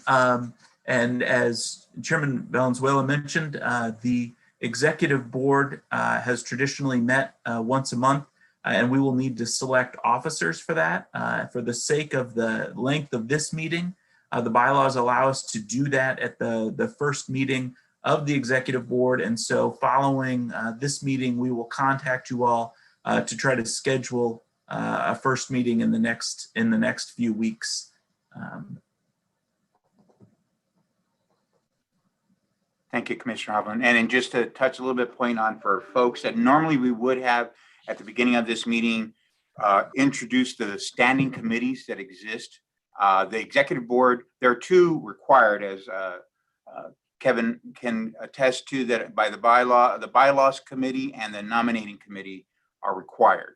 5 members, 7 members, but the other ones are to some degree ad hoc based on the executive board, establishing the proxy committee, TDDC, resolution Eve. Some of these that the new executive committees or new executive board may find are still needing to be standing committees, and they could nominate folks that were on those committees.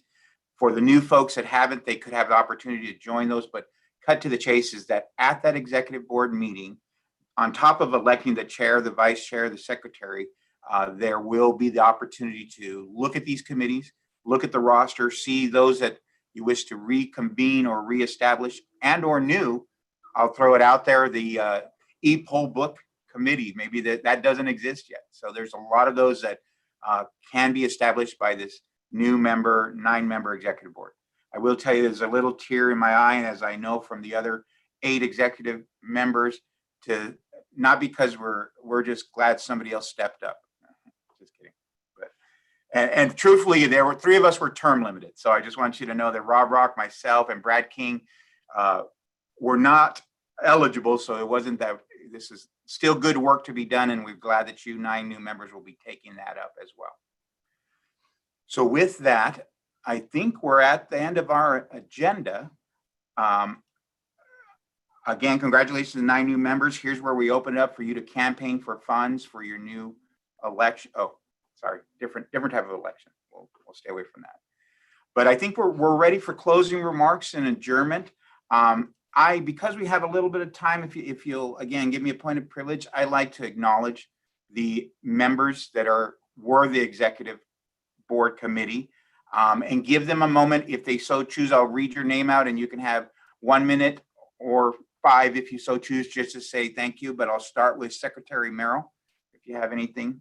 Mr. Chairman, thank you very much. It's been an honor for me to serve in this role and to be a member of this group. I will continue to serve for the remainder of my term, which will be through January of 2023. And hopefully next time we meet, we'll be able to be together instead of through a Zoom presentation. Thank y'all so much, and roll Tide. I just wanted to give you that one last opportunity. I know you did, brother. I had to take advantage of it. So now we'll move on to Mr. King, Brad King.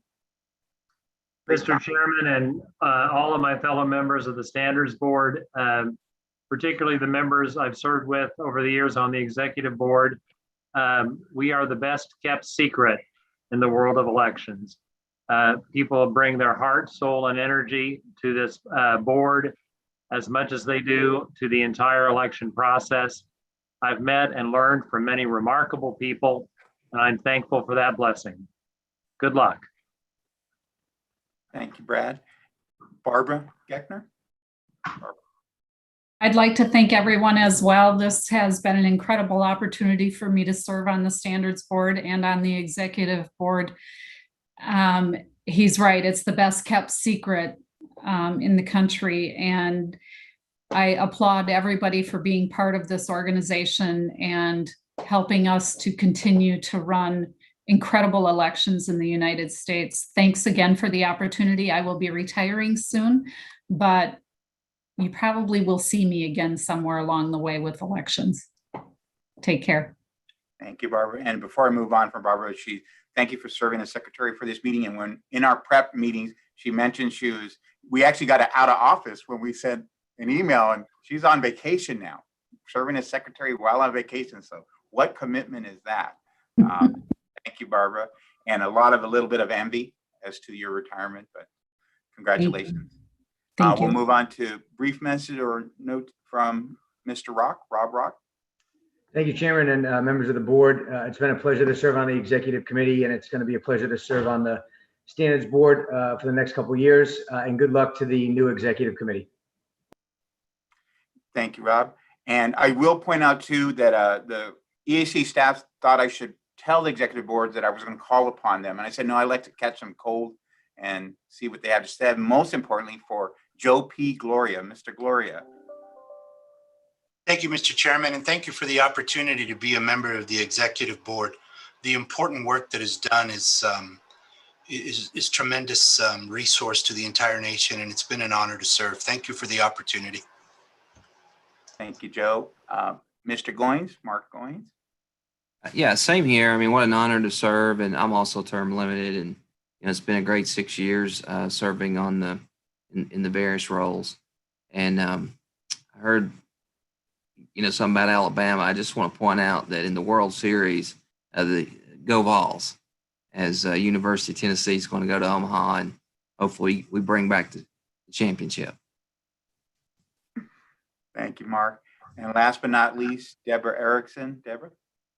Thank you. I would reiterate what everyone else has said. It's been a real honor serving with the executive board, and I enjoyed the time on the Standards Board learning from all of you. Everyone here on this call and across the country is dedicated to an amazing process that is needed to make our democracy run. So thank you all for your efforts.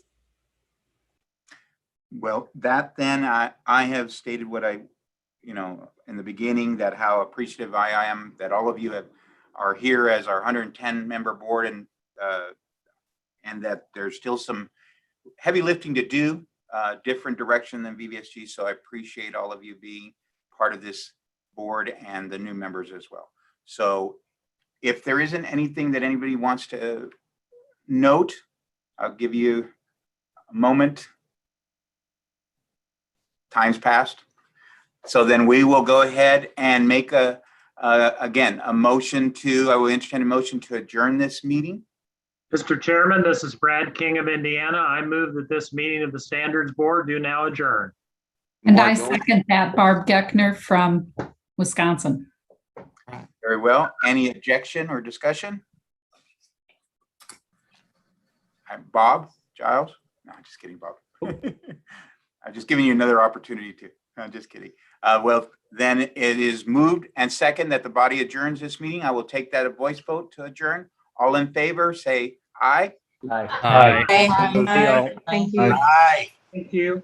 All opposed, say nay.